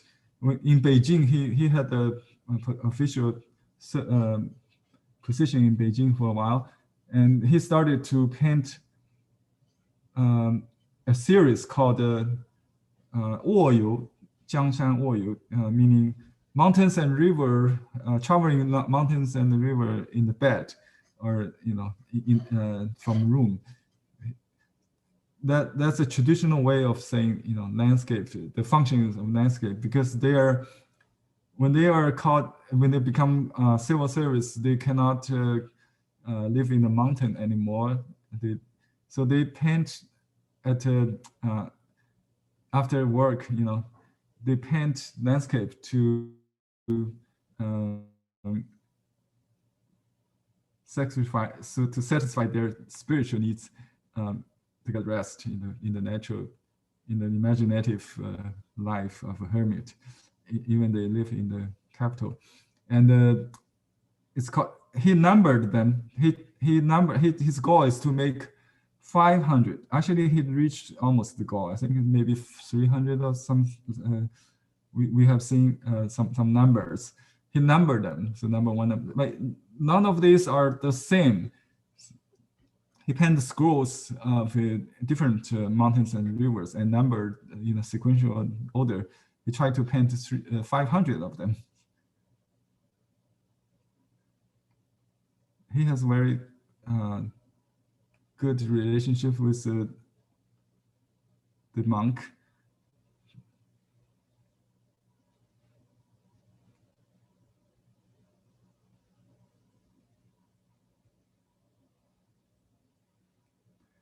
Okay, I'm going to add a little warm color wash later after this dry. I think I got 3 minutes left. Let me see. I need to finish this corner. So this is a slope there. Let's see. I see trees there. And a lot of faded out, or fogged out ones. So you can just use softer ink and a stroke, looser stroke. See the in and out of this line. If you draw a line of the trees, it will be not so straight. So it goes down and up and then almost level, but not exactly, right? So this is the level, and here is this warm color in the trunk separated from the gray background, and also yeah, just create a color according to different kinds. That's the idea of this. So just keep them categorized. You know, the trees in one color, rock in one color, or it has some logic there, I think. So that's a host group, and then we just have another minor group there. Just the 4 branches almost, and then overlap them. So just repeat the same theme, same pattern. We call it a fractal pattern. If you're familiar with the modern design, there's a program in about 20 years ago when I started graphic design. It's called the Fractal Design Painter. That's the computer program. They use this element, like you can spray the bamboo or branches, palm branches from the hose, just like that. So it will it planted them on the painting. I think Photoshop bought that company, Fractal Design, and it became part of Photoshop, I think. So you can spread elements of leaves or branches from a hose. That's very interesting program.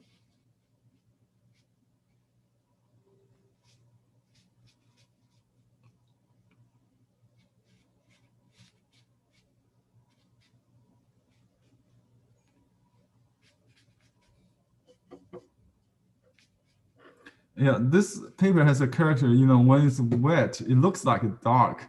Even it's clean water, you know, it looks like very dark.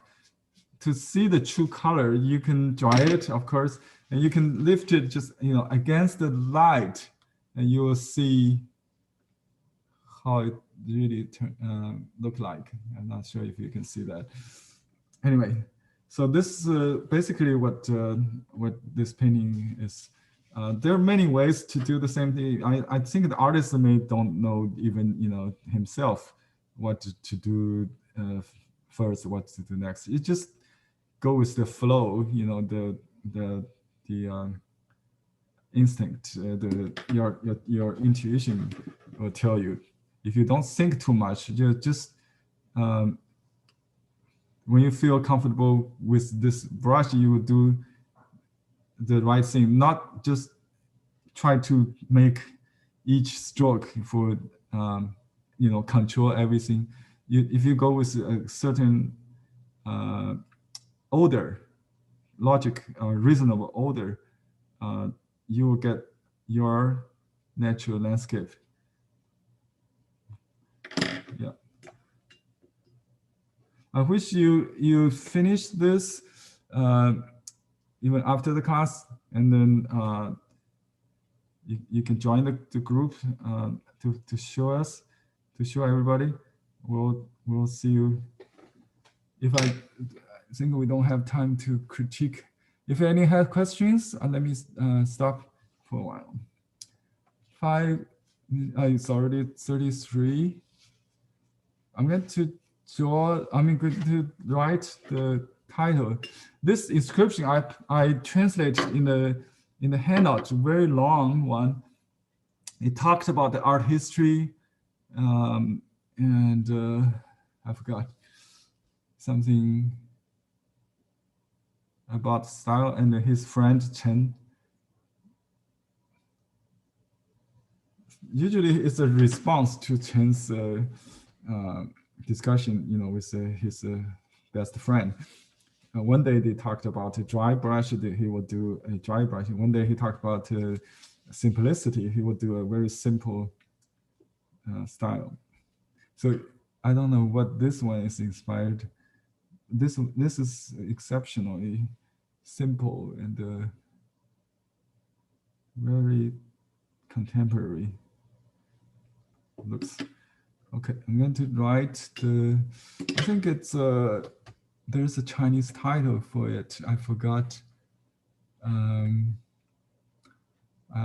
This is what it's called, Temple on Pine Hills. We can just make that up. It's Pine Hills. Cui something. 从楼叠翠图. I forgot the name of it. Any suggestions? Since it's Christmas, maybe we just call it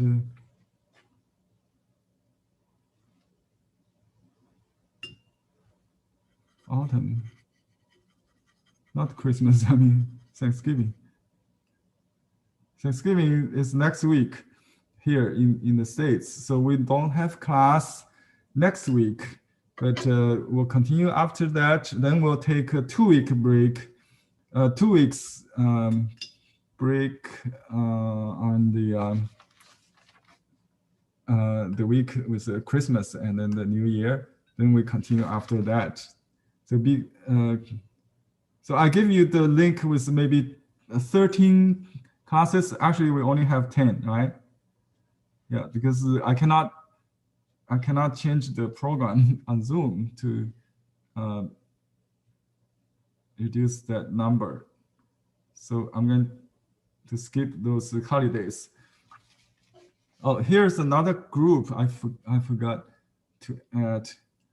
Here on top of this, here, there, in the clouds, kind of.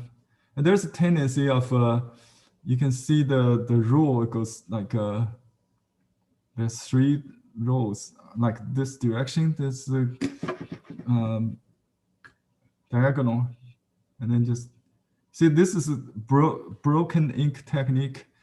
You do it a little color, then you draw with ink. You can do the opposite. You draw the ink before the ink dries, you dot the color. So that creates this kind of natural blend effect. And with dry brush, of course. So this would not, you see that's the kind of contemporary look, right? Wet into wet. Broken ink is not new. We learned from Zen painting earlier. Yeah. Okay, so this cannot be duplicated. You just go with the process, wet into wet, and you'll get interesting effect. You can expect to something. And if it's good, just keep it. If not, you let it dry, and then you redo it. You can blot it with an absorbent paper, maybe a clean tissue or cotton paper towel. Just reduce a little bit and then let it dry. And here, I need to reinstate a little bit. Maybe not. This is the soft edge. This goes out to the void. So I don't need to. I just got some blue there. I'm going to write a title.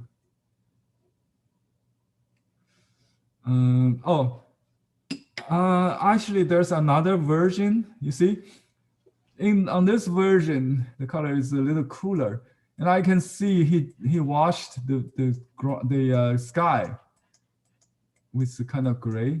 Isn't nice?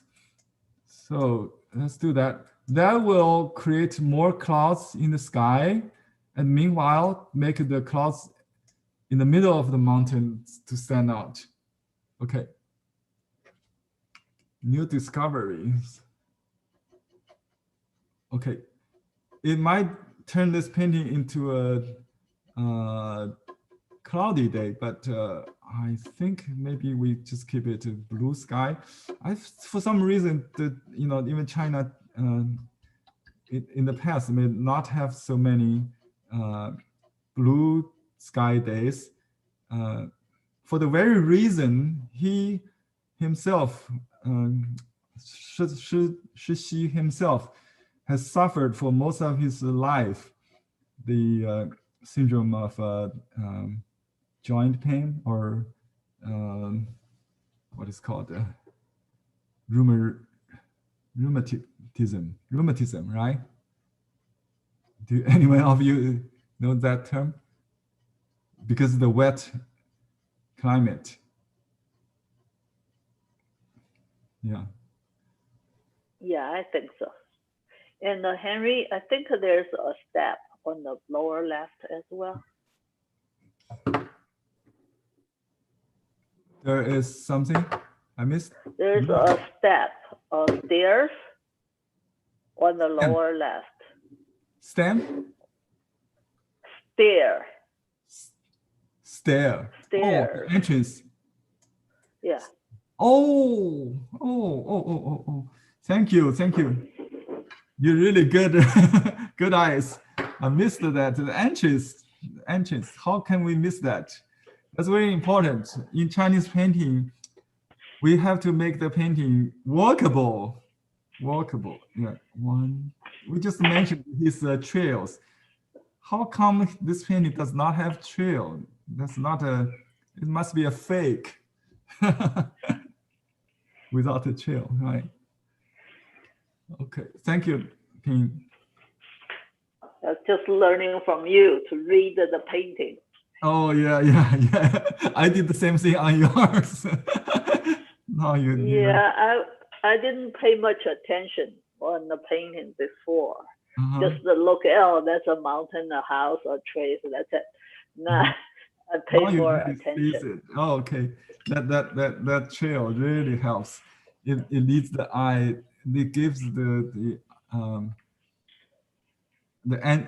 exit. So that's colored this with a little orange, this corner. So in Chinese painting, the focus usually is hidden, right? The focus. It's rewarding when you look at it.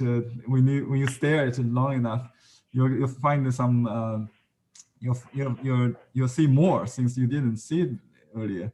So that's the charm of master painting, So you always can find something more. So each time you make a copy, you learn something from it. That's very good. Okay, so I make this part a little focal point. I don't think he will make he will color the steps, but we can highlight that with a little brown, just a little bit, maybe just to call attention a little bit. Can you see it? Okay. Yeah, that's it should be a little level, but maybe that's okay. It's a little leaned, but that's okay. Okay, and anything else I missed?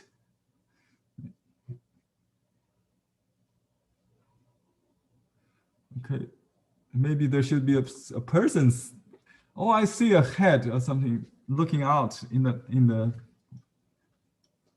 from the window. So we just put a little orange there. Maybe it's like a person. I don't know. I missed the balconies. Yeah, I know. I missed a lot of details. And you can have balconies, something like that. So you can have figures. Well, I made it to look like lantern, but it's okay. Yeah, you can add details just like that. And the darkest is now. You can even add more dark to call people's attention. Like you can enhance this leaves. This is after color, some part will feel like a fade out. You can bring them back by reinstate them, and you can add a little dark to the foliage if needed, just to make it in the front of the mountain, you know. So this copy is different. So I see this needles are not so dark, but here I see quite dark, and I can clearly see the clouds behind with a little warm kind of color. So you can just add that, and then it connects to the forest behind that. It has a little color bleed through the. It's like the beam of sunshine here and there with some warm color. It could be the trunk color of the trees. So some warm color with the forest. Okay, and I see a lot of dark here. I'm not sure if I should add it, because in Western art we only maintain the stronger contrast at the focal point. I think this might be the focal point here in this area. So you can reinstate this, but don't overdo it. You know, I start to do that. So stop. I'm going to try. Let me see. I can maybe do a reverse search to find the name of this painting on Google. Let me show you how to do that. To find out the name of the official name of the label, you know. So I just go to Google and upload this picture. Let me try this first here. Google image search and upload the image. You know that, right? Just go to Google and upload image, choose file, and you can reverse this. You can search by the picture and find out the origin of that, and you'll see the description of that if you want. We do not see your search. So, okay. So you just enter the name of Ken Chan, and then search what? Search the word? No, search the image. Okay. Okay. Yeah. Can we see it? Okay, let me show you. Zoom. I try to find, because my folder is kind of complicated. I try to find that folder and then show you. Okay, here we go. Okay, I'm going to share this now. Okay, how to do this image reverse search demo at Google. We still don't see your screen. Okay, can you see now. Google now? Yeah. Yeah, now I'm at my folder, so I find this image. I want to find either one should work. But I already changed the name of it into my own name, so it's kind of interesting to see how smart Google can find without the reference of the file name. So it's uploading. Oh, we found it. It's called the 松野楼阁图. 松野楼阁. Okay. So I was right. The name of the painting is like that. But should we do the? So you just click on the image, and how do you load it to the Google to search on that? See this camera on your Google? You see a camera. Search by image. Yep. And you click and then upload the image and choose file. Okay. Yeah, you can. Let me do it again. So you can search this one, the second one. You'll find it. See, this is the 松野楼阁图. Yeah, Qin Kun Cai. Great. Okay. Thank you. Thank you. Okay, let's stop doing that. Should I do the sky? I think we should do that, right? Let me use a large brush, just one stroke. Okay, so I'm going to use a large brush. My water is not so clean, which is good. I like some gray, so it's not so pure. And then indigo, and you can use mineral green, mineral blue, but this the mineral color could be very chalky, so be careful with that. It looks like too pastelish, you know. And by experience, I can see this color is enough. So you don't have to use very strong colors. I do like more ink in it because we want to make it look like Chinese sky, not it's not polluted. Let me just, it's just a different climate in southern China. It's so much like we have a period between summer. It's called the season, the yellow plum season. When the plum gets ripe, you got 1 month rain without stop. That's how wet it is. Everything is wet. You can. That's how he got sick, I think. So I'm going to use a little water to create some clouds on the horizon. And then we wash this just like that.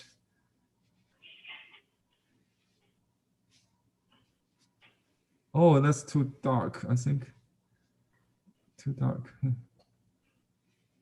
The other day, I see a cloud, a sky with a lot of clouds here, but just a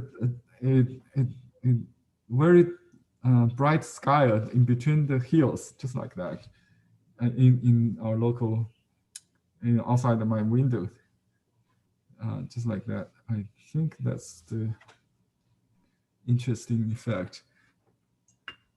And if you learned the Western painting, they might do some yellow ochre in the on the white, so there's no white, really pure white. But on Chinese painting, it's okay.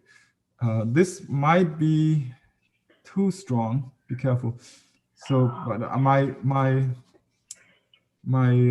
experience tell me it's going to fade, just fade away after it dries. Believe it or not, I'm gonna dry it to show you, so you can get a sense. But after it is mounted, it will come back. The intensity will come back. That's very important to note. So you need to mount at least one of your painting to see it, to get a feel. So you don't overwork. You don't really paint too much. Okay, if you have to leave earlier, I'd like to say goodbye to you. Don't have to, especially if you're too late in Europe. This class is recorded. We'll send you a recording afterwards. So feel free if you have to go sleep or something else to do. All right. Thank you very much, Henry. Yes. Okay.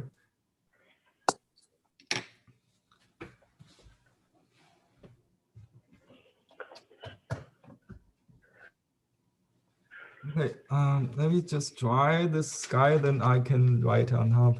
I don't think I need to write on the sky like he did. He needed a lot of space to write the whole entry about his comments on art history.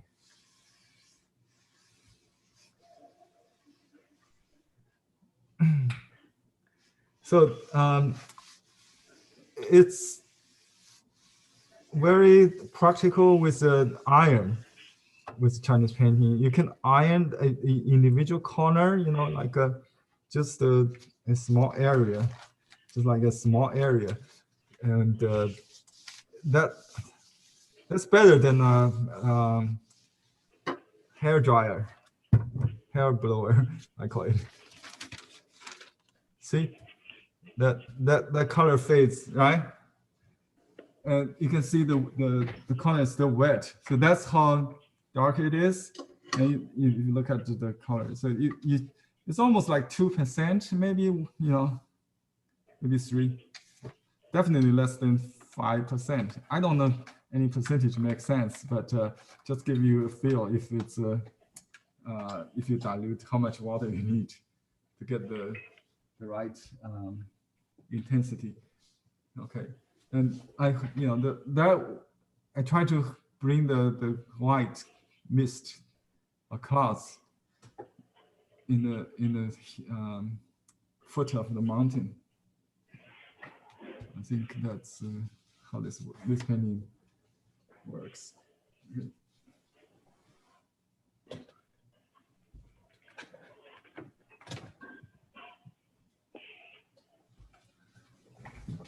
I would write the name on this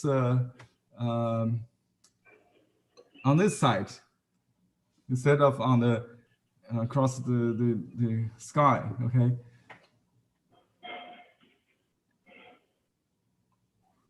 You can use a better. I can use a better brush, and on some of the painting, he does the description and the seal too large, like a Shitao always does, because of the scale of the painting is so small, and I like to keep the writing small, and not to destroy the sense of scale. Song Ye, there's a there is a traditional character, but I think this one also works because in ancient time they also use simplified form. Okay, I follow Shitao's style. You might mistaken this as a Shitao again. I think we wrote this character before, last time. Yeah. This is a cliff. Actually, this has a wave. This has a wave. Let's just do that. Low, good.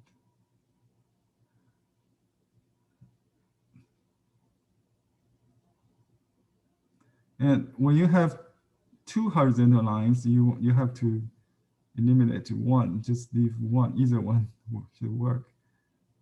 This usually on the bottom. So that top one, it's not extended. Can you see it? I cannot see mine. Okay, you got no good. This character must have some, because I don't like the simplified form. It's so wet. I think the paper is still wet, maybe.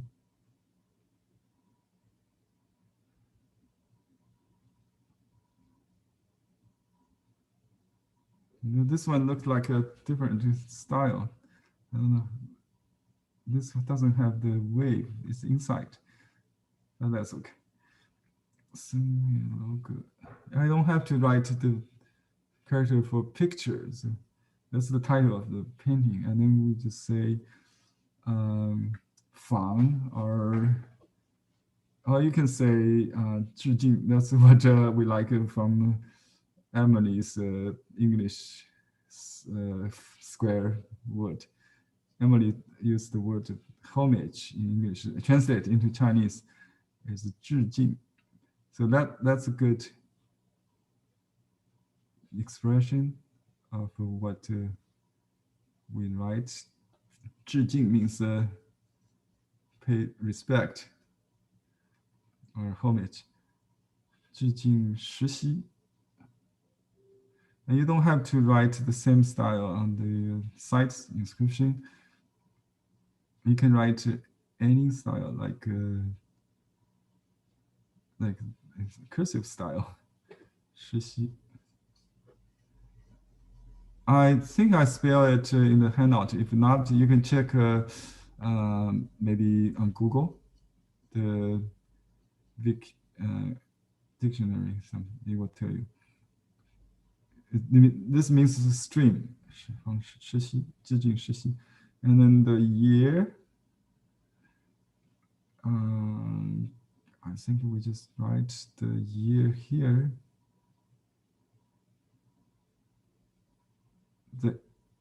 This is the year of the rat, and we count this season as the winter already. Okay, I just write my Chinese name, Xiaohui. Morning clouds, that's my name, and seal.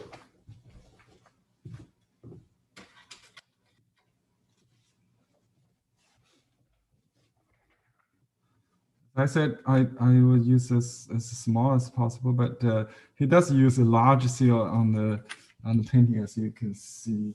The other painting I was trying to do. See, this seal is huge, right? That's his seal, and then my copy.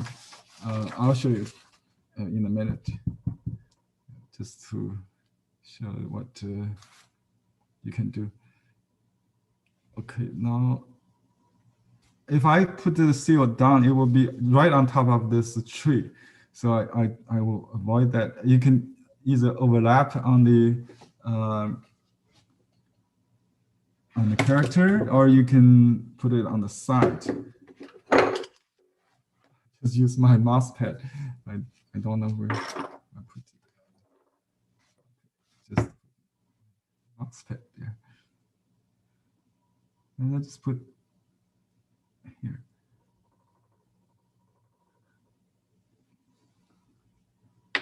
That add an accent to the painting, the warm color also. Okay. Pine cliff. This means a temple building. Loge means a high building.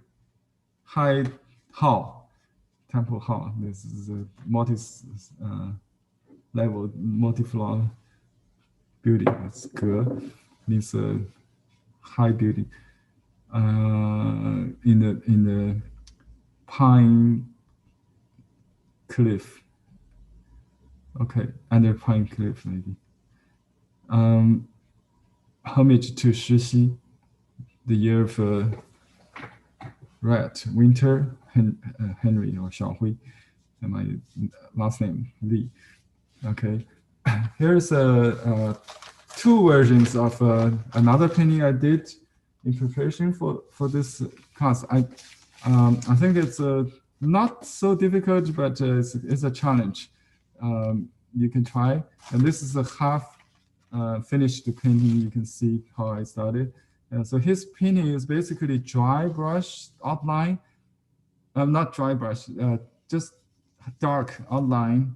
And maybe it turns light, but just keep going. You'll get all the variations. And then keep using the same brush, the Thursday brush, to do the rubbing. This is the rubbing technique. And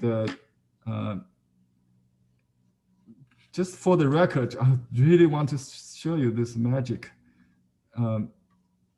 So when you finish the whole, after you finish the whole painting, you start washing. And I used this little modern technique here. So you can see, I turned the paper over, and then I just washed this stream, this waterfall, just like that. You see that white? And that's what I was experimenting. Maybe not so successful, but I used this white, transparent white ink. It's a resist. It's like a mix of alum and maybe gelatin. I don't know what exactly in that. But it creates this kind of resist, almost like the water resist or masking fluid in watercolor. The best part of this is you can still paint on it. You don't have to peel it off. You can paint on the front. I did it on the back, because on the back you can see the color will be lighter than where it has no application. On the front is very hard edge, so you can soften it. You can put if it's in a shadow. Oops, that's just exaggerate too much. Okay, let me just soften it. Yeah, you can just make it in a shadow, maybe just using little color on the front, so it's not so white. Yeah, but still it's whiter than the area without it, right? Yeah. Henry, where do you get that resist? It's a white, transparent white ink on Blue Heron Arts. We have plenty of them in stock. Yeah. So you can get from Blue Heron Arts transparent. It's called the transparent white ink. Great, thank you. Yeah, you can use it for snow effect. I did the snow yesterday. You can check the recording in the watercolor class, in the later half of it. I did that. It's very, very effective on snow. So you can apply with the same brush without destroying it. It wash out. Just I think I won't let it dry on the brush, but it would. You can wash it off. It's not sticky at all. It's not a glue. It's very very thin. I don't think it's a glue.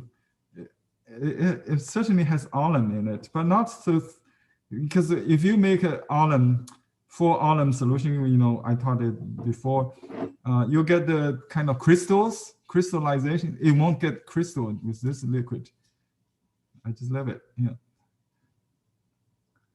So you can try that. And this paper I'm using is the what do you call this? Mulberry paper number 3. It has the tan color. It's tan color.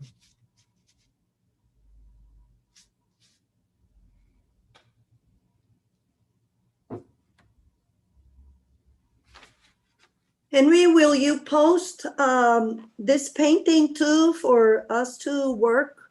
Yeah. I will do that. Yeah, I for those who have to leave earlier, we will still, we can show you the recording of this clip, this part. So I just finished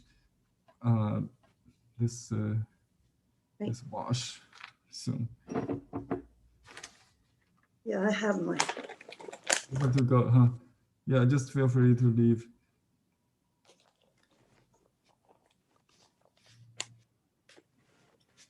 Okay, I just let it go into the. So basically, it's clouds on the top.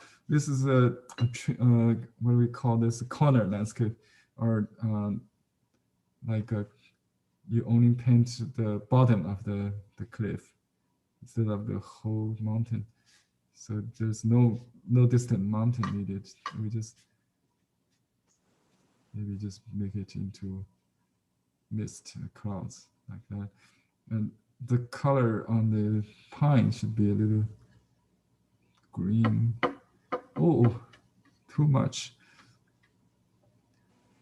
But let's see. Take it out, yeah. Yep. You can use dry brush on wet. It's easier to control that. Just you can add more, just like that. Okay, and just separate the yin and yang side. That's basically what I'm trying to do. Okay, and we can work on details on this later after it dries. So you have to work in several steps after dry, and then add more. After that, add more. Just make some brown color here, there. That's the focal point. And here we have some warmness, I think, in the middle. Okay, that's cool part. This should be orange shadow.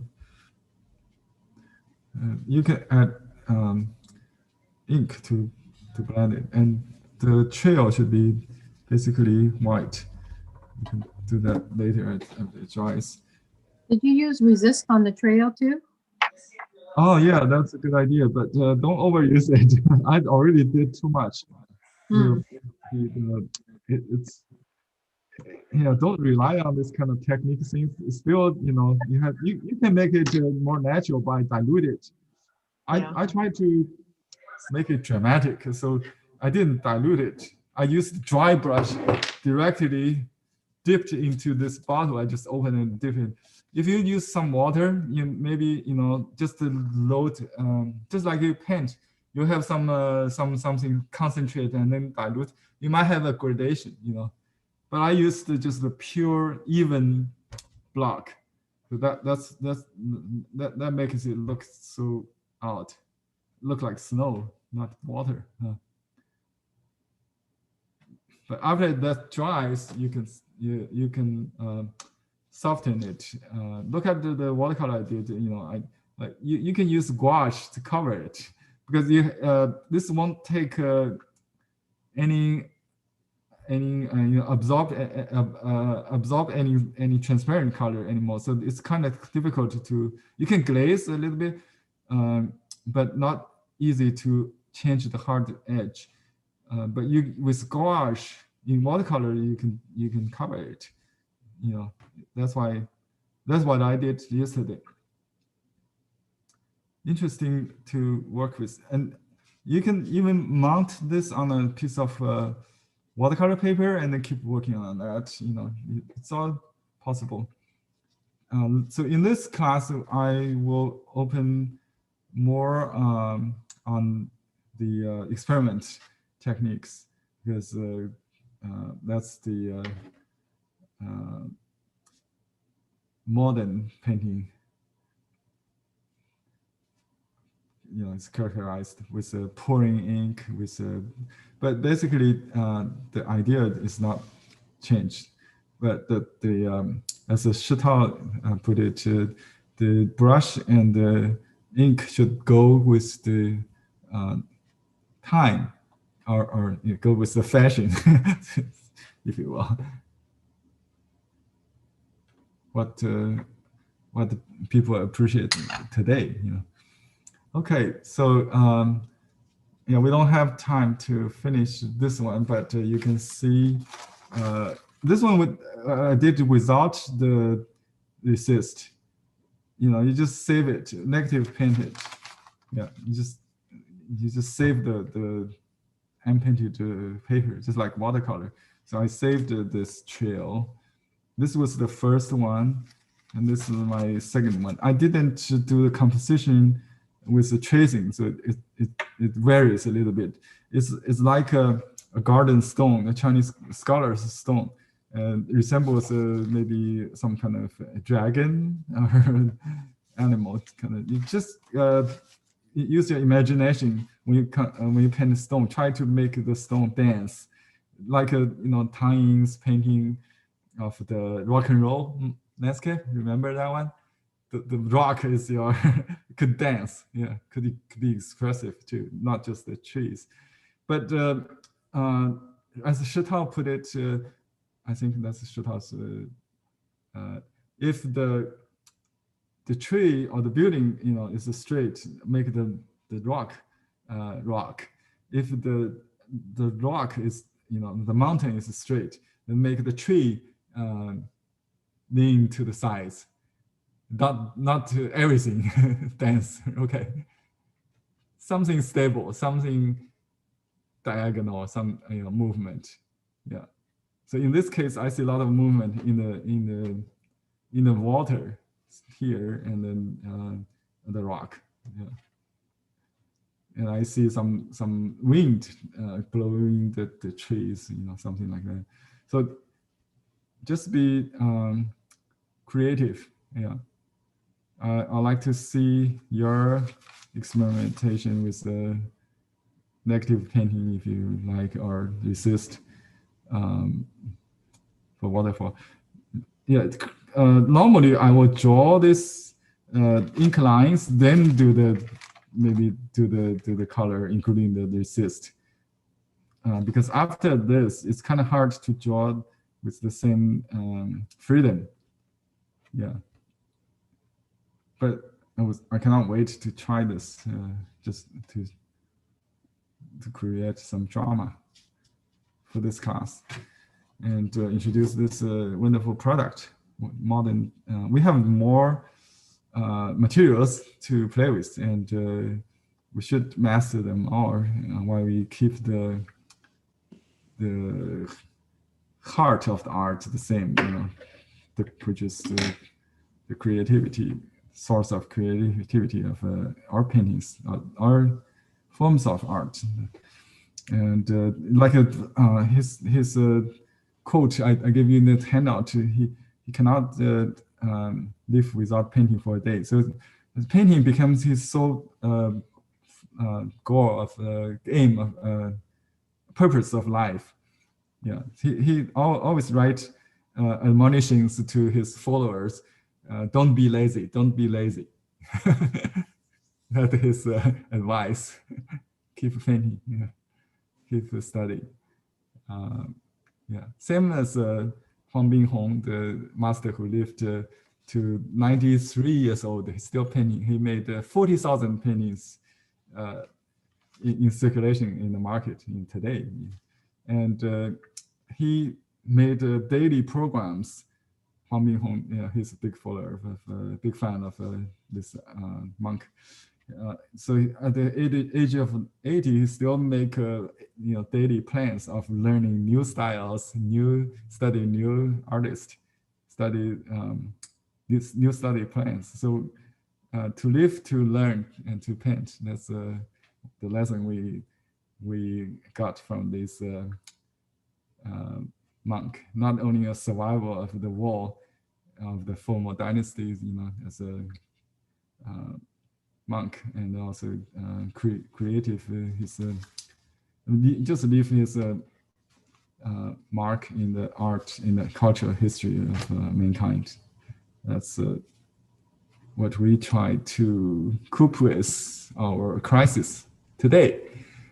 Thank you, and see you after Thanksgiving. Happy Thanksgiving, everybody. Thank you, Henry. Thank you, Henry. Thank you, Henry.